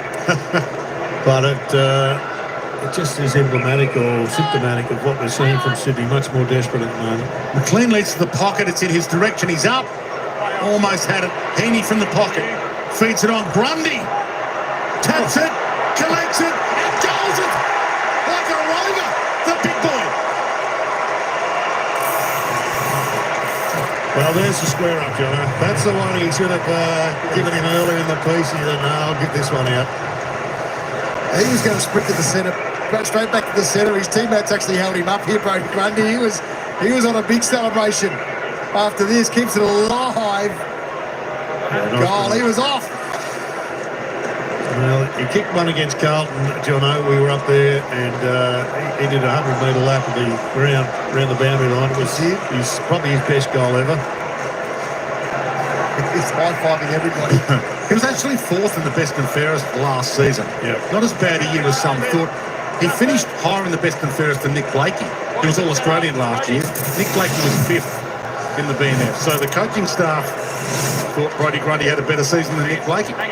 Richmond have activated their sub boys, so Mansell's off with a corky, so Camden McIntosh comes into the game. Wouldn't be surprised if he's leading it right now, Dwayne, this year. But Hayden McLean stiff there. That umpire, he had his hand chopped in that marking contest. Good experienced player to bring on as the sub. McIntosh came off as the sub last week. In the last quarter, Trainer. They need a response. The Tigers. Sizzles inside 50, but Wicks read it, left it behind. Green couldn't do something with it. McCartan had it down by 3. No player. Tiger fans finding voice. It's been a little quiet in here for the last hour. Thank you. Brody again. Tigers kicking the punt road end in this third. See if they can get their fans up and about. Chad Warner, there is McIntosh in the trademark headband. Thumbed out of play by Hanley. There he is. Down to McIntosh. Game 203. Another Falcon in the crowd. Bay 13's copping it today. About to be flung back in. Pensive crowd. Plenty of Swans fans in the house, which is great. They always pull a crowd here, the Swans. Home of footy, the old South Melbourne faithful. Bolter can't trap it. Francis' little knock-on was nice. Hayward to the one-on-one. Good fly, Smith. Held his spot. Caleb Smith. It's game 11. Yeah, they've certainly accrued a lot of talent, the Tigers. It's only a matter of time before they pop. Thanks to Smith. Thomas not the required. He's in trouble. That's got to be ball. The umpire's got to say he didn't hear the call.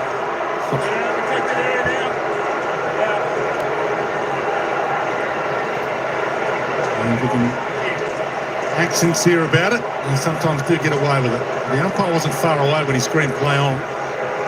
Well, it's played throw, too. So yeah, that one went over the line. Thanks. McCartan and solid grab. Gee, was it too late? But it was depends on which umpire you get, how long late is. That was late enough. That was a clear mark, pause, and then the spoil out of the hands by Nankervis. Well, they tried to make him a forward at the start of the year. Well, Dean Cox did. Didn't quite work. Right. I think the 50s are getting shorter and shorter, but that could be just me, Dwayne. I think we had a big one. We've had some big ones throughout the last couple of seasons, but I think it's been adjusted. Got a few family in the house. Victorian, Colac and Geelong, and Joey's. Tom McCartan for his third of the season. Just in the back line. Isaac Henyu's had a terrific day so far. Just on the interchange now, you can just see about to come back on, but had a little bit of work done on that right kneecap, so still hampered by that. Gloston set sail to the wing. Grundy and Nankervis are out there. Grundy's almost marked it. Couldn't get the third grab. Nankervis crumbed it. Rowbottom grabbed him. Sheldrick back. Mills a little push off. Handballs further on to Smith. Caught, crunched, dragged down. But it is Swans fans in the house. Some calling for ball. Well, Swans have had a picnic for these clearances. Often it's not the case of the ruckman, but today it is. Grundy is really dominating it house to advantage. 9-1 inside 50s again, so the Swans controlling the forward half in this contest since quarter time. Starting to get some really strong looks inside forward 50 as well. Another good tackle by Rowbottom. Swans finished 16th under John Longmire in 2020 and then bounced back quickly to play in 2 grand finals in the 4 years after that. So they are still alive in the race for the 8 if they win this game. It's going to be a tough road to get back to finals, but it doesn't mean they can't bounce back as a club as they did a few years ago under John Longmire and bounce back quickly. Holding Sydney Sheldrick. Sheldrick free, so they've certainly got their mojo back at the moment. In this one, the Swans, and Angus Sheldrick gets an opportunity there. Pick 18 from back in 2021. 4th season for Angus. Pulls the kick to the leapers. Haywood had hands on it, had to lay the tackle. Jono, what do you think the success rate of that kick to the top of the square is? I think the laughter says it all, doesn't it? We all know that it's never marked, but if you can score from the stoppage you create, that's the important part. Success rate of Dean Cox coaching from the bench is okay at the moment. It's going well, right? But gee, they need a lift around the ball. Jacob Hopper hasn't touched it in this term. And no one's lifting their game for the Tigers to get them back into the game. Jordan rolled cautiously to the deck. Yeah, you're right, Jude. You get a sense they just accepted their fate a little bit, where they need now some players to really stand up and turn it back on their terms. Well, it comes down to Prestia and Sarando and Hopper and Captain. They're the big bodies, they're the big boys. And even if they do get a quick kick out here, Callum Mills is just the spare behind for Sydney. Flicked over to Broad's direction and to go and get it, and left it behind. Didn't get it. Hanley dragged down. No Pryor. It's a tackle fest at the moment. Yep, it's a pretty scrappy looking game right now. Umpires are earning their pay. Flung in the air. Grundy, Nankervis. They dance that dance. Henny off the carpet. Francis bumped. Sonsi stripped. Trainer collects. Gloston got it to roll towards the line and then it kicks out. Now how's the umpire going to read that? It got an ugly late kick. They all look at each other and insufficient intent. They needed to have a conference. That was unbelievable. He looked across the other umpire and threw his hands up. Make a call. Well, there's 4 of them. It needed a 3-1 majority for that to be paid. I looked up the media box and asked Razor Ray. Blakey blasts. Francis beaten by Nankervis. Oh no. He sits on Broad's head. And arm chop. That's 50 as well.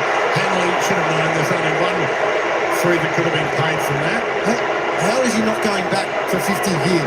Mark's paid, kick happened well after. That's extraordinary. There's only one free kick in all of that. Yeah, sometimes they cut you some slack if you're not sure whether it was holding the ball or holding the man. It's fairly obvious. The whistle. Broad wide, hard attack, thumped away from Thor, hits the deck, right bottom, crowd's fighting voice down, Miller, Trainer, Banks, one-on-one on the wing, Blakey again, hunts it down, he falls though. Chip kick from Green, Sonsi, the collect was nice, to Vlosten, and now they run, Sonsi, to make something of it. Who does he want? Well, there's 3 Swans around and about to pounce. Little nudge off from Bice.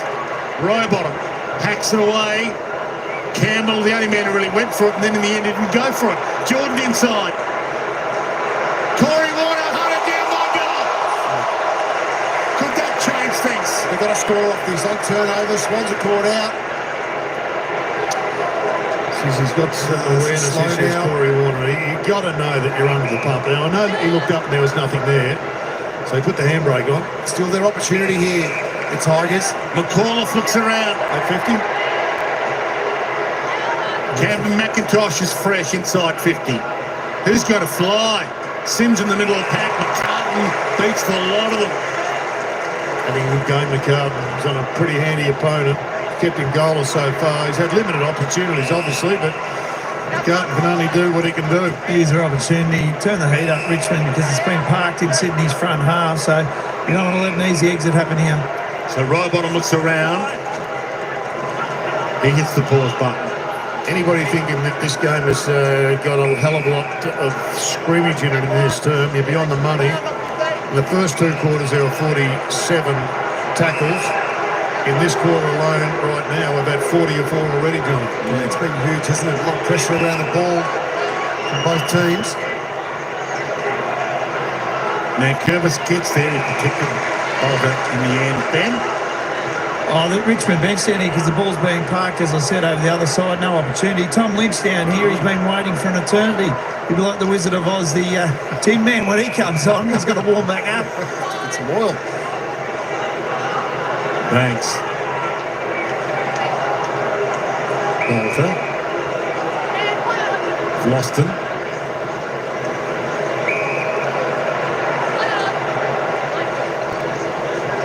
Oh, Trainer. Lucky. Got a little mess. Pokes the that pass. hasn't gone 15. It went 15 up. Taranto takes the mark. I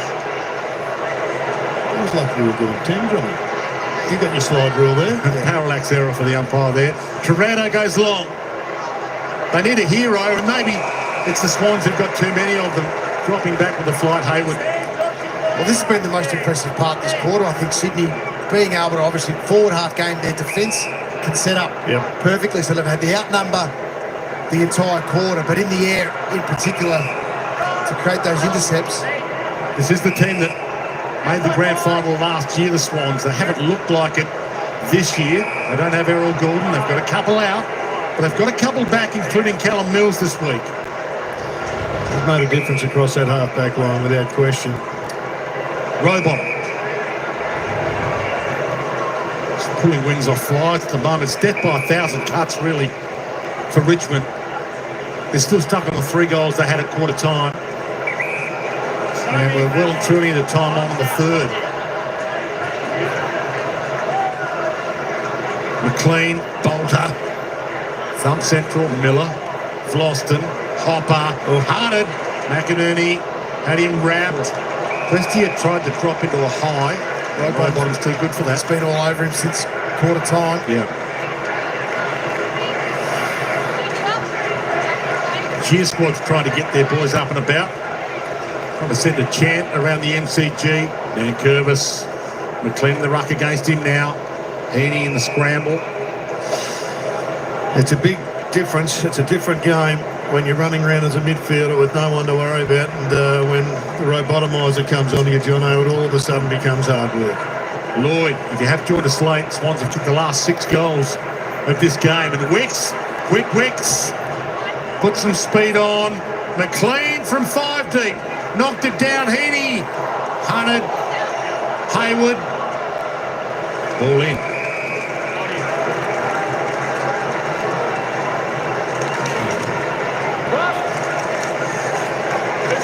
Both teams have a bye next week, so I'll leave nothing in the tank in this last quarter and 4:43. Week off after this to recover. Back into play. McLean, Nankervis, knocked down. Warner feeds it out. Smith dragged down. Don't want to go into a bye week having a loss.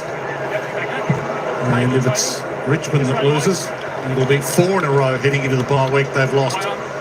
From the palm down, Toad off the deck. Rowbottom spun out of a jam, got back up, floats it. One-on-one goal square. That's a free to Jordan against Floston. An arm around his neck. He pleads his case. Jordan just had to fight there, and that's all he did. Floston had the better position initially with this kick. What's your kick of choice here, John? Boomerang at the post. No, just the drop punt. Just drop punt. It's easy. Taylor Adams ready to roll. So McIntosh already out there. The Tigers Jordan slots it. A 34-point margin now as we have a look at the Bunnings build-up. Well, 3-2 to no score in this quarter. It's been a violation. It's really disappointing. Tigers, they've played magnificently for the first quarter, and their midfield hasn't coped at all in the middle half of the game. They've just been really badly beaten. There was always a free kick there. Not sure where the call or claim was. And a nice finish. Done a great job, James Jordan. Boston hasn't been his normal intercepting self.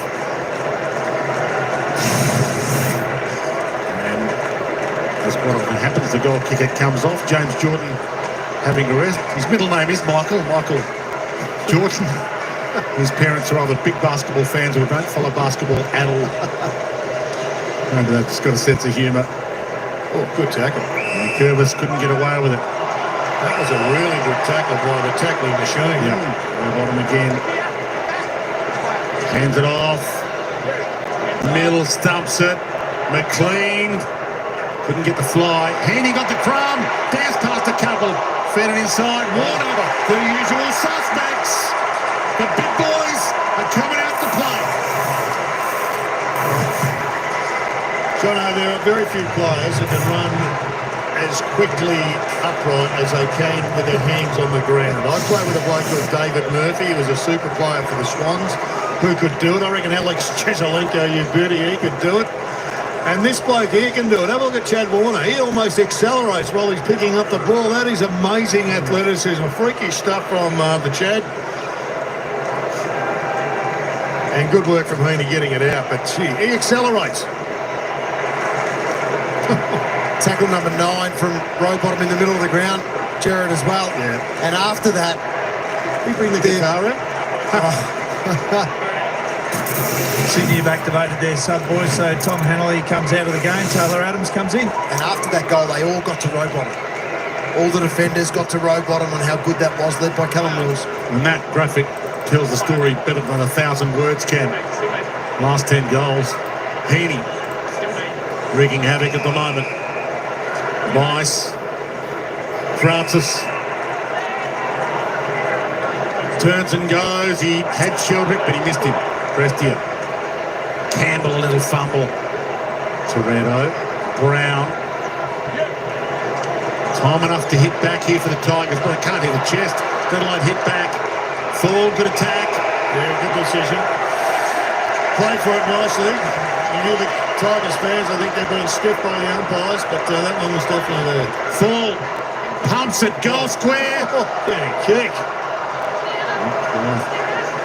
They came off his boot like a cannon. Just got a text from Rowan Smith, your mate, John. I said, you could run that fast with your hands on the ground. Looking after me. The Bulldogs games record holder with us.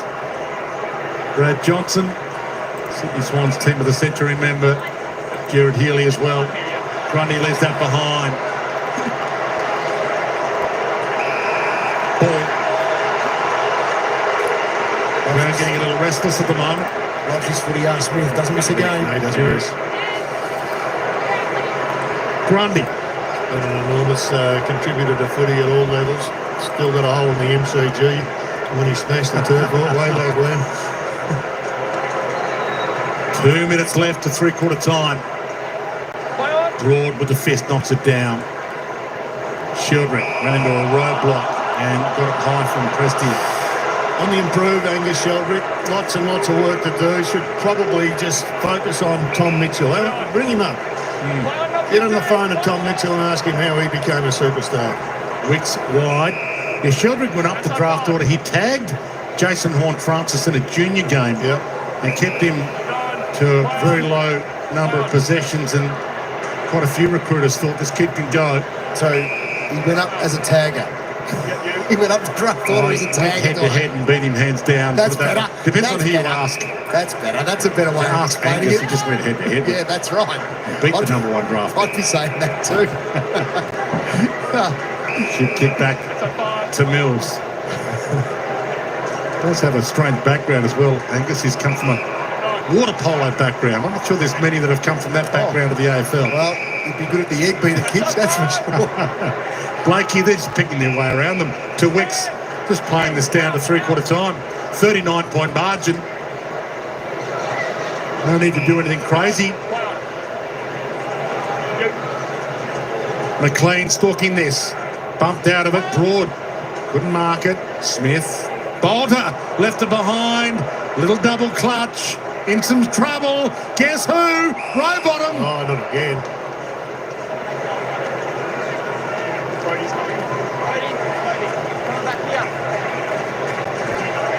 Flung in the air. Grundy. Bangs it inside 50. Got Warner or McLean. McLean jumped, misread it. Warner spins out of a jam and then Boys are asking kicked the it question. through for a behind.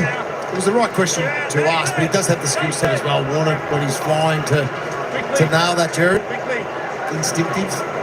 Dangerous down the spine with seconds left. Normally with 15 left, you'd kick it wide. Out of trouble. Sonsi. Seconds tick down to Brown. A shot. The big talk. Yeah, go for it. He's going back. Why not? His old man would have. Paul, he would have launched it from here. If it bounces through, it'll count for a behind. It won't be bouncing through. Sydney Swans this season so far have been unrecognisable from the team that we saw last year, finished minor premiers. You can recognise these Swans. They lead by 40 with a quarter to play. 9-12-66 to Richmond 3-8-26. All right, three-quarter time here. Sydney continue to roll along beautifully here at the MCG. 9-12-66. 40-point leaders over the Tigers. 3-8-26. Sydney Swans putting on 4 goals, 3 in that third term. Beautiful effort. The Tigers one solitary behind. I tell you what, Sydney Swans, they're just in control. The second and third quarter of this game, it has been all Sydney. I think Richmond left on the bus at quarter time.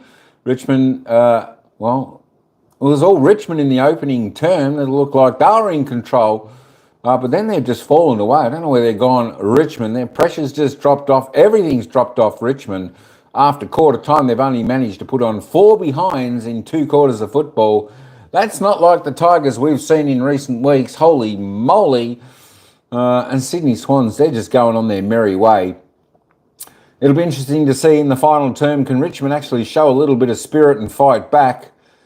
I'll tell you what, all those Sydney fans out there, you want Sydney to just keep on this train, keep it rolling, and keep extending this margin. Let's just have a look at that live ladder, because as we see, Sydney Swans, they'll be 2 games out of the 8. And of course, both of these sides have a bye next week, so no game for Sydney or Richmond next week. They've got the bye.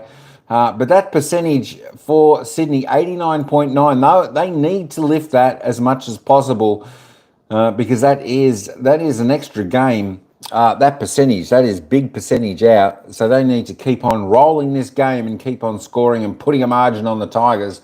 to try and build that percentage from where they sit at the ladder. But 40 points coming up into three-quarter time. Yeah, look, I can't see Sydney doing anything other than extending this lead. Richmond, I tell you what, I think they're just having one of those flat days. They've played pretty good football so far the first half of this season. And of course, maybe it's starting to catch up on the young players a little bit. It'll be interesting to see after they freshen up next week, after they have their bye, and how they come out rolling the week after. All right, let's have a look at the goal scorers. There'll be no goals added to the Tigers tally because there's only the 3 goal scorers: Tim Taranto, Dion Prestia, Seth Campbell. For the Sydney Swans, though, a few goals added in that term. Chad Warner, James Jordan, the only multiple goal scorers out on the ground, both for the Sydney Swans. They got 2 each. Corey Warner has a single along with Hayden McLean, Isaac Heaney, Will Hayward. Brodie Grundy got a fantastic goal, tapped it back into play, had a little bit of a dribble and bang through the goals that went. Well done, big man, Brodie Grundy. All right, let's have a look at the disposal getters. There we go. The Lizard is on top. Nick Blakey, 21. The Sydney Swans, the only one in the 20s so far. Tim Taranto, a little bit better third term, although quiet after his barnstorming opening term. He's best for Richmond on 19. Callum Mills, Riley Bryce on 19 there for the Swans. Chad Warner, there we go, on 17. He had a good quarter there. 2 goals, 2 he's kicked, 4 clearances. And Isaac Heaney also one of the playmakers around the grounds there for Sydney, kicking the 1 goal. All right, let's just roll on down. We'll have a quick look. There we go, just in case anyone, wants to pause and have a look at the stats of their favourite players. And those tuning in later, watching this on replay, they always like to have a look at the stats, see where their players are at three-quarter time. All right, let me just, hey, Henry, yo, how you going? And Emmanuel, welcome in. There we go. Hey, don't forget, folks, coming up after this game, we've got the big one down at GMHBA Stadium starting in about 50 minutes' time. That's the Geelong Cats taking on the Gold Coast Suns. Geelong 130 favourites, 355 the Gold Coast Suns. That should be a ring-a-ding-ding. You're at the game? Well, Santa. Who do you go for, Henry? Richmond or Sydney? Richmond or Sydney? That's the question. Who are you going for? Did it rain out there? Because I tell you what, where I am, it bucketed down rain for a little bit. But I haven't seen any rain out there so far at the MCG. It looks nice out there. Of course, only 12 degrees. Probably a little bit chilly at the G. I've been at the G a few times myself. So I tell you what, it's the best stadium in Australia. Fantastic. Looks like a reasonably good crowd out there. Maybe 40,000, I think, out there cheering on the teams. All right, good luck, Henry. Enjoy the game there while you're at the MCG. Let's get back down to the game. 40 points the margin. Come on, Tigers, make a little bit of a run home and get a couple of goals. Put it on there for your Tiger fans. And, of course, for Sydney, you want to keep extending the lead. All right, folks, let's get back down to the action, whereas the Swans by 40 points. For the time, it's been excellent football. There's Tom Papley. He's seen enough. He's going home to bed. They'll get him back in a couple of weeks. They'll get Goulden back in a couple of weeks. They are looking like the Sydney Swans that we recognised about this time last year at the moment. Cunningham under this. Dumps it away. Sheldrick fighting hard in tight. Flicked it out. Heaney. McInerney tried to go between Hopper's legs. Melican. Little chip kick from Rampy. That'll do. Setting the game, McInerney. Inside, coming off the wing. The Victorian back line and normally likes the open space. Grundy, Blakey, Kick. Heaney. At least it's got his kicking game back. Turnover, Prestia. To his old mate Tirado. Can they make something of this? Here is Lynch. Hardly seen it. Pokes it to half forward to Campbell.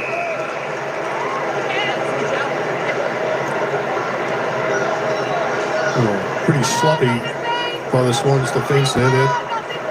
Hopper to McIntosh. Didn't go the required.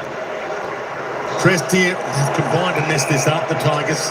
Well, they had the option of going to McIntosh directly, Don. He was 40 out, and they went to Hopper, who was 70 out. They then tried to go to McIntosh, who was too close. Big pack around it. And Curvis flicks it down. Stolen by Nack. Captain trying to inspire them, but that's across the face and on the full. Grundy's a little hurt at the moment. He's getting... He's battled really well. He's had a good game. Got a whack on the scone, as you can see. Almost lost his scrunchie.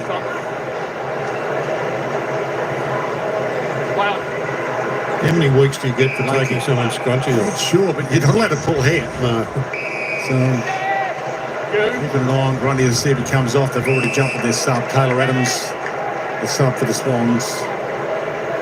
They're having some fun at the moment. McLean, can he get there? Bolter.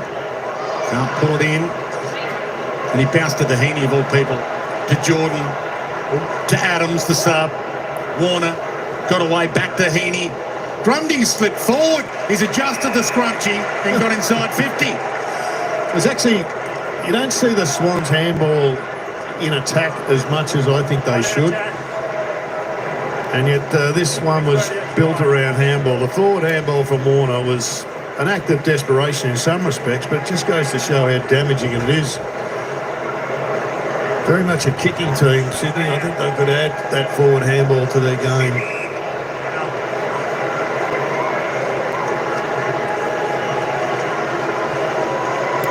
Take some time. There's never a chance, and it's going to be interesting to see if that's called a score. It's called a behind. Dean Cox coaching from the bench today. First season as coach. A tough dude as a player. Premiership. 290 games for the West Coast. The best and fairest. AFL Hall of Fame. He was tough on them. He sent them to the beach session. Adam Uze might need to take them down to Port Melbourne tomorrow morning. The way this one's transpiring. Adams.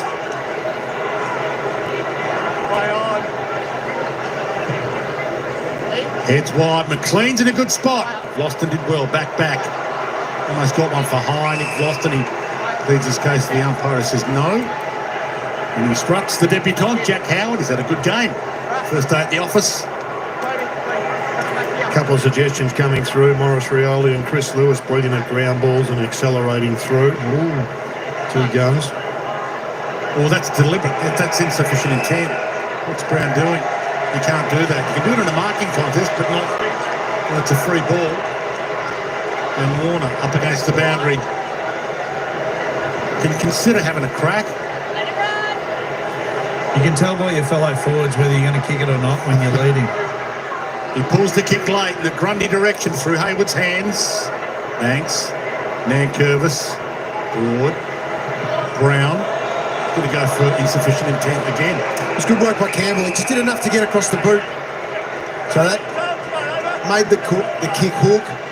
Out of bounds on the full. The Swans with another opportunity to go inside 50, although it is very crowded. McCartan sends it up into that massive humanity. Miller pulls it out of it. Bowls it through a crowd. Trainer hands it over. Campbell. Full. He's impressive, Seth Campbell. Crowd on a 50, didn't get it.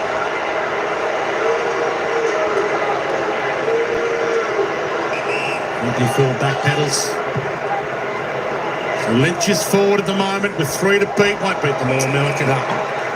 Where's the representation? So you've got Lynch 1v3 in that contest.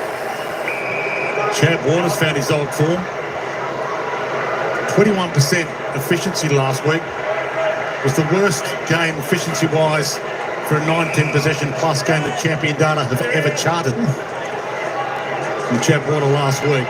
He's bounced back this week. Hayward goes back. There was a few that have bounced back. Blakey's been back with his drive. 20 kicks in this game. Yep. Yeah, Blakey, amazingly, last week had 5 kicks only. His lowest kick tally in the game for 3 years. He chips this one on cue to McInerney. Sizzles one inside 50 to Heaney. Sizzled a bit too hot. Adams caught. Got a kick and a knock on. I think Heaney was surprised it was lays out. Campbell inside the Swansea. They come in all directions. Wicks. Yeah, great tackle, great stop there by the Swans. That was a bit of a kick by McInerney, by the way, inside forward 50. Heaney needed to clean that one up. It was their best one for the day. Sam Wicks, another back in this week from a low-grade hamstring sprain, so good to have him back. Having a pretty good year as a defender this year. Here's Campbell. Lynch got rid of his man and got to Sherritt. Too strong. Just going back to Chad Warner, I reckon he's got to sort this out. He always tries to kick it out of clearance. And most of the time when well, not most of the time, but many times he should use his hands when he's just throwing it on the boot just to get it clear. Just if he's falling backwards. Yeah. Like he can sort of plan and give. I agree with that aspect of it. Jared, this was from the exact same angle that he kicked it for us in the pre-game. For the first goal for the Tigers since the opening term. Good work again. Flush the post. Muse. Still got some work to do. Still got 14 minutes left to reach into his bag of tricks and pull something out. And one thing I'd love to see from the Tigers, they're just got to keep taking the risks. You just got to take, in the first quarter, they were hitting angles, taking the game on, handball receives. I want to see more of that. Blakey to Mills, to Sheldrick, to Francis. I hope they persevere with Francis in the forward line, Jono. He's got enormous athleticism. Got plenty of bodies to aim for, and he goes to Jordan. Left free by Vlosten, who tried to lend a hand in the direction of the goal square, thinking that Francis might go long. Let's have a look at Chad Warner here. Now, he's always, a lot of the time he gets in those compressed situations, and I think he should be using the hands, Jono, rather than get a quick kick.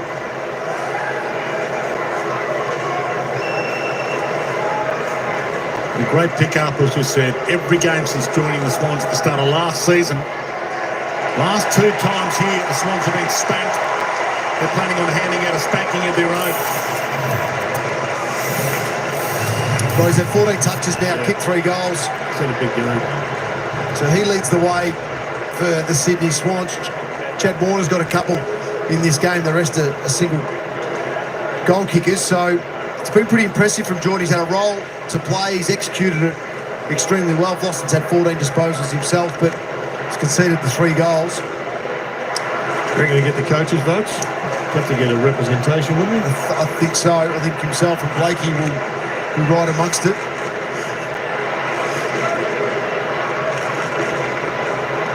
There's the last 5 meetings between these two.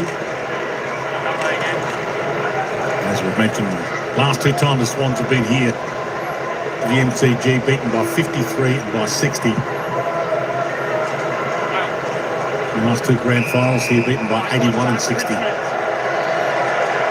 Richmond fans happy to get a free, but we'll be allowed to play on with frontage.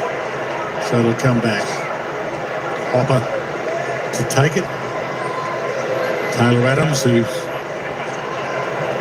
not had much luck in his career over time. He's down in the Collingwood Premiership. Got by the Swans for the finals. One has the sub in this one. Big pack. Grundy! Big tower. And he's had a huge impact on this match. It's not often that the Nank lowers his colours badly, but he has today. Blakey off and running again for another kick. Sizzler to Francis. One grab, not the second. Campbell. Blakey. Little look away. He should have looked. Smith cut it off. Got past a couple. Floats it. Grundy's going to mop this up again. Might not get there. Lynch. So thumped away by McCartan. Grundy playing like a rover. He wants it back. Oh, give it. Tell him what are you doing? To Lloyd, to Mills. It's rude when the ruckman's doing the 1-2 drill. Cunningham. Lloyd. So some of their big guns firing. Jake Lloyd game 262. 2-time best and fairest, more than any other current Swan. Superstars have been starting to shine again, which is good news. And Curvis takes the markers. McLean pleads his case to being pushed out. Dwayne McKenny down. 5, 4, 3, 2, 1. 2 hours exactly since the Tigers have kicked a goal. Wow. Sonsing. So they're due. I think so. Inside 50, Bice got back, took the heat. McCartan in full flight. Out wide towards Heaney, who's 1-on-2. Hunted down, little shake off, hesitation step, that is as good as it gets. To Warner, to Adams, time bounce, needs a chest. Yeah. Francis will do. Doesn't need to hurry, just go back and kick the goal as has been pointed to by his teammates. So Jordan, who was free, could have been calling for a handball over the top, but said, no, you go back and have a crack. It's a good point. How often do you see players in that position of Jordan's jumping up and down and their arms are going everywhere? Well, he just knew, go back. He needs a goal for his confidence. It's a nice shake and bake off the half-back line. Isaac Heaney. It starts with McCartan, and we'll get a full replay of it if he kicks this goal. Long road for Aaron Francis, but he might still crack the 100 games-wise the way he's playing at the moment. Game 80, 5 for the season now, goals-wise. I'm still a believer in this guy's potential. He's never quite blossomed in any position. Firstly, I think he was number 5 pick at the Bombers. Played forward, played back, never cemented a spot. But there's something in there, Jono, that if he can just get the right relationship with the coach, just get his brain nice and clear. He's got amazing athleticism. I still think there's a player that can have a significant career still left in this body. Great transition by the Swans. Just on the interchange, Ben Stain ramp, he was down here. Haywood, I was just saying, finish it off. We're just got to not get ahead of ourselves and execute this. Look away now. Well, they've had a pretty good run, Richmond, in the last dozen years, their fans. This is hard to swallow. These are the sorts of games it just reminds you you're in a serious rebuild. She might have been the lady that had the 2 Falcons. That's Right, the fans, you got to go home and just look at the posters on the wall after this, surely. Take solace in those. Wooden spoon last year, still in the reckoning for one this year. After this one looks like being a loss. Touched play on, dumped away by Corey Warner. Rouse Smith couldn't quite trap it, and it rolls toward the line, and umpire says throw in. Spot on call. Leon Cameron lending a hand in the coach's box for Dean Cox. The coach's box for Dean Cox. It's not a bad replacement when you go and sit on the boundary line to be around the players, and you can throw Leon Cameron up into the box just to, with the other assistant coaches, to control the messages. Sheldrick tried to feed it out. Sonsi had his pocket picked by Mills in the Francis and McLean direction. Bolter. It's been that kind of afternoon for Noah. Broad against the grain. Jordan, little knock on. Lofton. That's high. That one was, but really, I've been impressed with Hayden McLean's game, and I've talked about him a few times, but he's rebuilding his confidence, and he's tackled really well today. But their ball movement was about today, Jono, and they've averaged 13 points off the half-back line so far this season. They're up to 30 today, so it's starting to come. Thanks, Long. Blakey front of the pack. Row bottom stayed down and got it. Got to do it against much better opposition than this, clearly. But you've got to start somewhere. Corey Warner in the Francis direction. Had 3 to beat. That was a pretty good tackle there. Boston claims it was high again.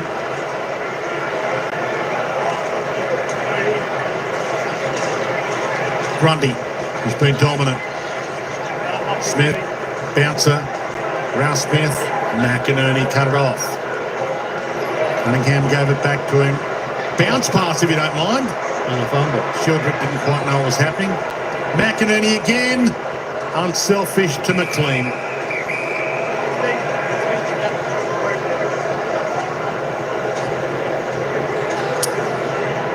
Always nice to go into the bye with 4 points under the belt. And I reckon they'll probably have a few days off, and then Coxie's going to get them together and give them a nice old flogging about Friday, Saturday, Sunday. It'll take Hayden McLean's best. He sets it up. Warner went up. Toronto crumbled. going to restart your season, you've got to beat those sides in and around you. And Port Adelaide and below you. Port Adelaide will be one of those after the bye. Yeah, so Richmond and Sydney going to the bye next week. Sydney, Port Adelaide, Richmond, the Bulldogs at Marlow, their next contest.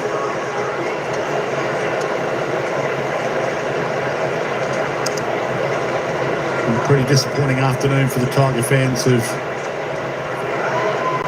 flocked to the MCG. A few starting to head off now. Sonsi. Cunningham out of his boots, full. Childrick, McInerney, Jordan, been brilliant.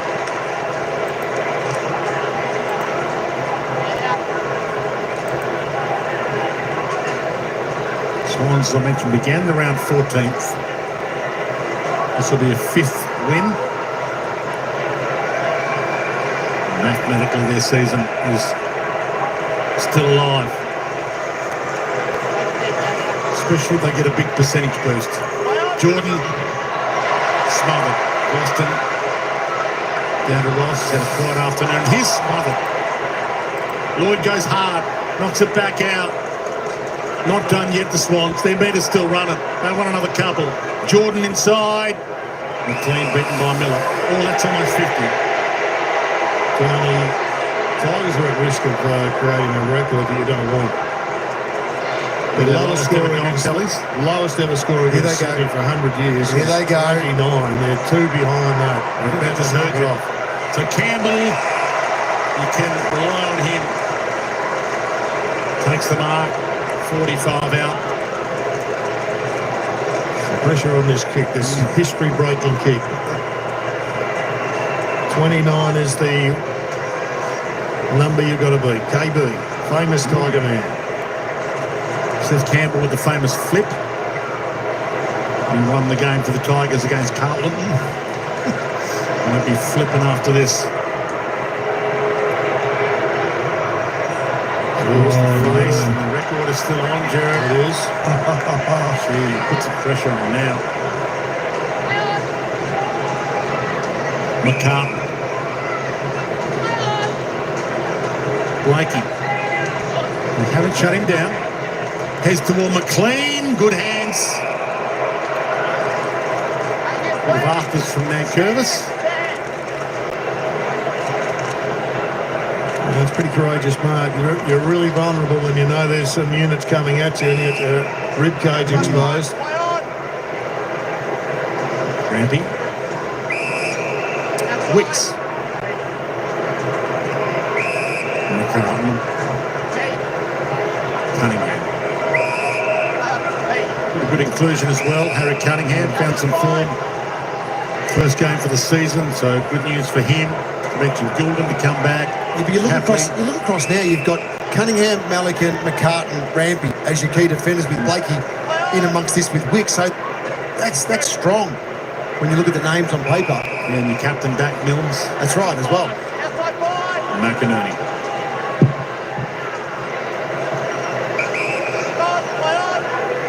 Keep running. Yeah, Ralph Smith didn't really come at him hard. And Heaney. Jordan. It's a little too wide for everyone. Puts it into the Richmond cheer squad that's thinned out a little. That was not Michael Jordan-esque. Adam Rose, he's taken a few fingernails down, I reckon, this afternoon. He'd be flat. He'd be really disappointed. This was a game, I reckon, coming in, based on what they did last week against the Giants. They would have penciled this in as a real chance. Spot on, Jared. Based on their first quarter alone and what they produced. And it's been a really flat showing by the Tigers, but you're climbing the mountain, Jono, not every step's up. Exactly. Good tackle by Blakey. Yeah, they've been to the top a few times, Richmond, but they're climbing from the bottom rung. Wooden spoon last year.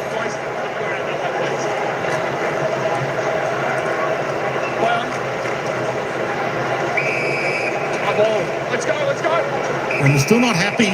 It started with a bit of push and shove. Callum Mills letting a few people know pre-game, and is that 50? Is that not even a free kick? Okay. The umpire paid one there. He let him roll. Oh, well, that's almost on the full. Looked on the full, yep. Aidan McLean was there, he knows. Read the voice in the sky. Yeah, they don't. I know they don't, but let's hear it. Let's have a look. Yeah, bump ball. The other boundary umpire who was first away came in and said bump ball. Yeah, he's on the money. Absolutely he was. So it's good that they had some assistance there just to confirm it.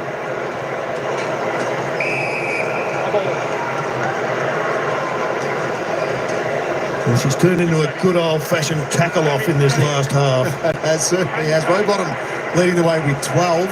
What's his record? 16 is his record. 13 4 times. Holding Richmond.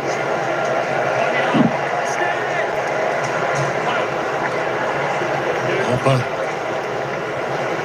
Lynch and McCartan go at it again. Lynch almost, but it's been that kind of afternoon, almost afternoon for him. Blakey squeezed the kid, cut off brilliantly. So Prestia, calling the meatball. One kick it from there. Banks goes wide. Campbell, little fumble. Gets away, outside of the boot. Kicks a ripper. Mopped up his own mess. First goal for the Tigers since the opening quarter. Well, it's a part of history you don't want to be a part of, John. I said they've got themselves clear of the KB number. But it was on the back of some sloppy stuff from Sydney that gave them an opportunity. And then talking about sloppy, a little miscue and then a good kick in the finish to finish it off. Little drop of the ball. Got rid of, was it the lizard behind it? And then a nice burn around. No, it was Campbell that overran the ball.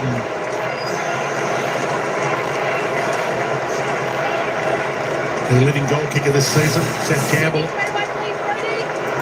Been a good find, isn't he? Yeah. 16 goals as a 16-year-old kid in his first ever game against men down in Tassie from a wing. Daniel Lyon from Champion Data, the smartest man in football, says he was in the top 25 players in the comp on the 100 minutes factor. Yeah. He surprised a few of the older boys in that game. There's a late inclusion as Torado goes down the spine. Cunningham. McCartan.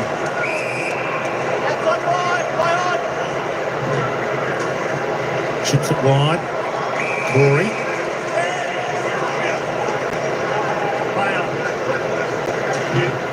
Thumps it. Francis is there. Rowbottom will stay down. Ball comes to the back. Rowbottom. By Miller. Do you lose one when you get tackled, John? When Rowbottom gets tackled. How many has he had, John? 12. What's his record? 16.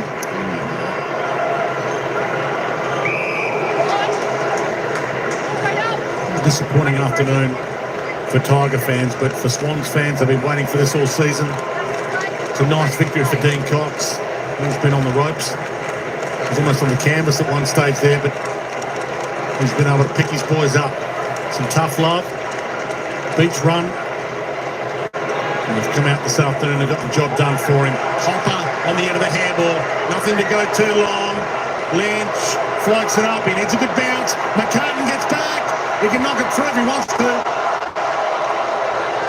That's a great call for an excellent ball pressure on himself there by grabbing the ball when he was looking for then the tackle to spill it through. In that scenario there, could have tapped it straight through and avoided being taken to ground. And those little players have had their best game for a while. And one of them is the Lizard, just kicking the ball out. And 29 kicks today. After 5 last week for the game. His lowest tallies for years. 32 disposals, 29 kicks at 80%. it's more Lizard-like. Absolutely. All Australian last season. Nick Blakey, one of 4 Swans. Not sure how many Swans are on track to be in that team this year, but still a bit of season to play with. Grundy got out of the way and lays the tackle with Rowbottom. Add that Rowbottom tally. Just put it down. 21 kicks the most for Blakey in 2025 in a game. Ball flung out. Banks left it behind. Toretto inside. Adams picked the shoulder on Prestia, gave it away to Smith. chance for a late consolation prize. Campbell for his third. Just missed it. And for Blakey, most kicks in a game ever is 26, so he's got his new record. World record. Individual. PB.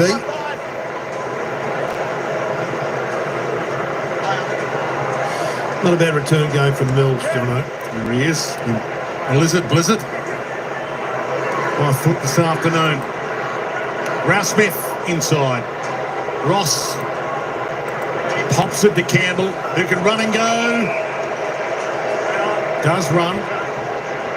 Lynch about to fly. Beaten by McCartan.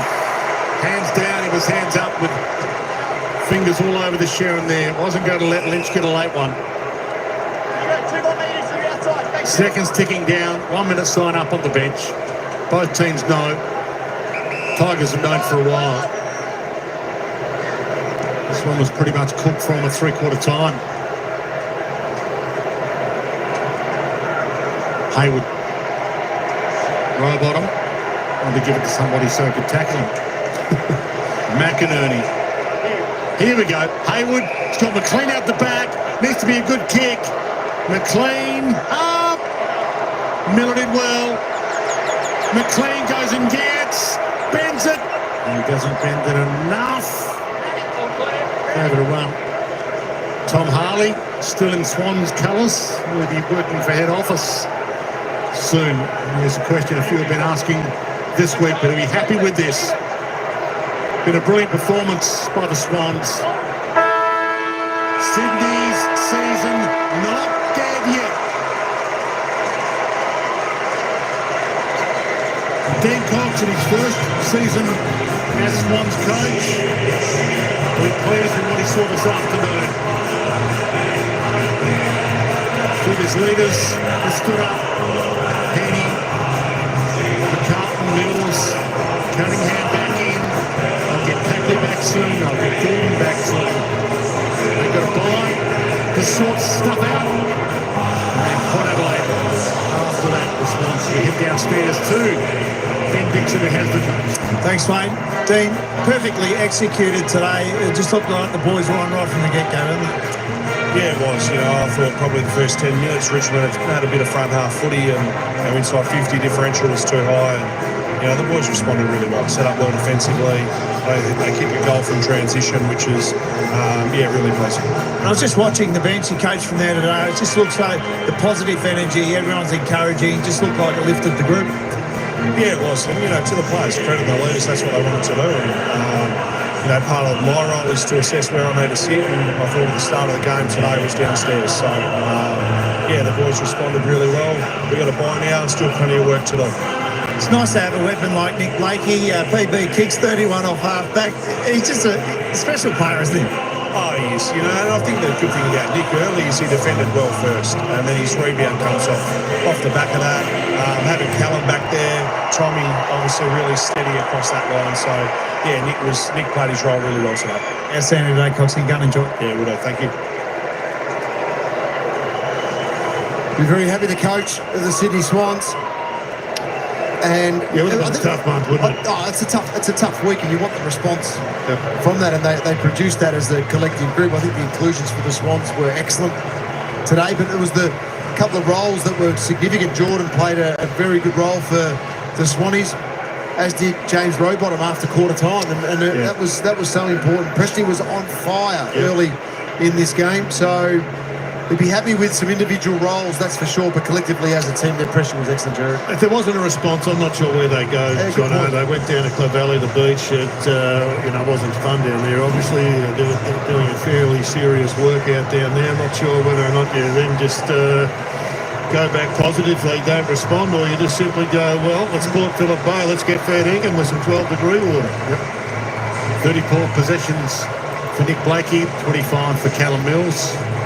Isaac Henny's had 25 this afternoon. McInerney was back in some form as well with 23, which is great news. Chab Warner with 22 after lowering his colours last week, just 19 possessions and 3 behinds last week at 21% efficiency, so he was back in town again today.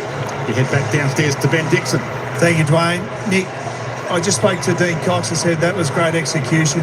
Tell us from quarter time what the big flip was to get this one done. I think, to be honest, we just, if you watch that game, that's a Swans brand of football. It was hard. We won our contest.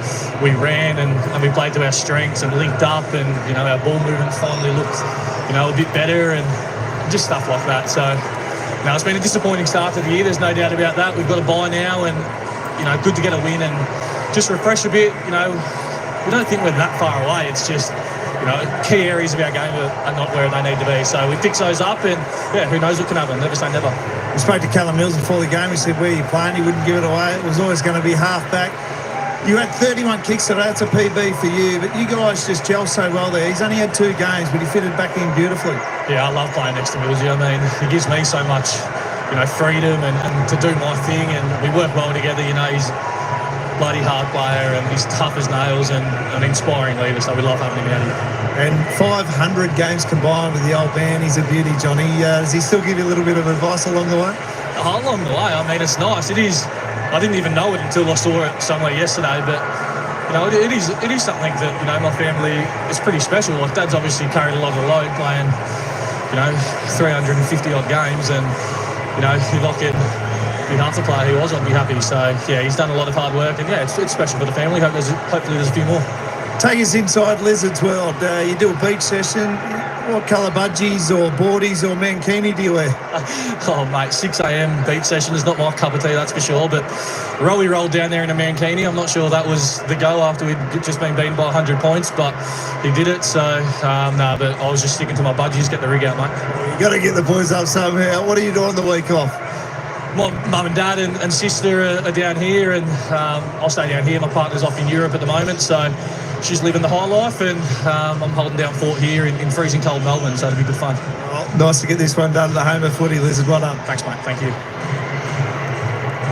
Very too much information for some there, but great to have you.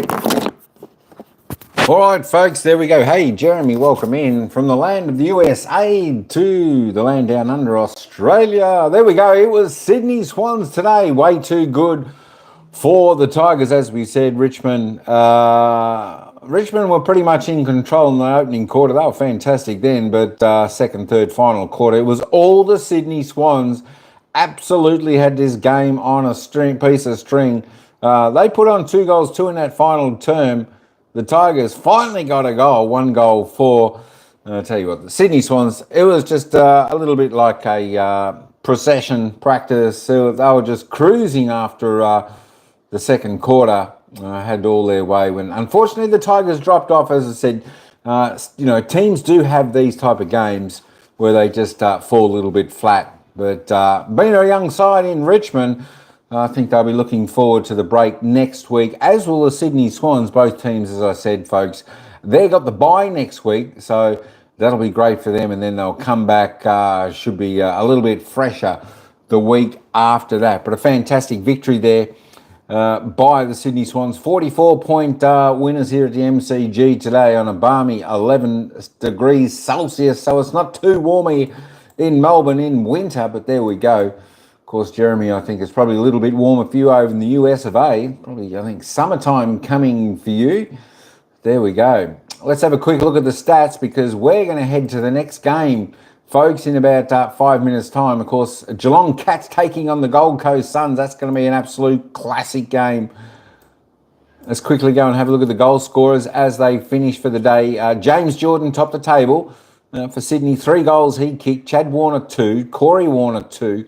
Hayden McLean, Isaac Heaney, Will Hayward, Brodie Grundy, Aaron Francis all kicked 1 for the Swans. Well, let's head down to the theme song, and then we'll get back to the stats.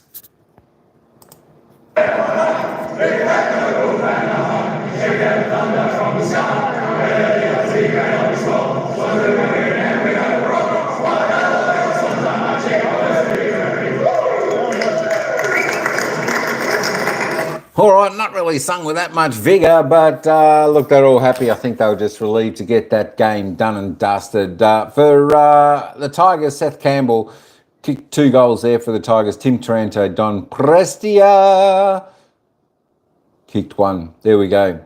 Tigers saved themselves from the biggest defeat against the Sydney Swans in 100 years.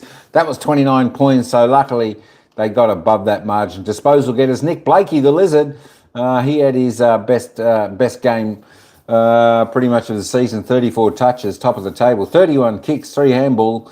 I tell you what, he gives some fantastic run for the Swans. He's a star. Tim Taranto next best for the Tigers, 26. And then you got a handful of the Sydney Swans player, Callum Mills, Isaac Heaney, 25 apiece. Chad Warner, 22. McInerney, Lloyd. Jake Hopper, the next best for the Tigers on 22. Dion Prestia, 21. Sam Banks. There we go. Let's just roll through these. Brodie Grundy was fantastic today, as always.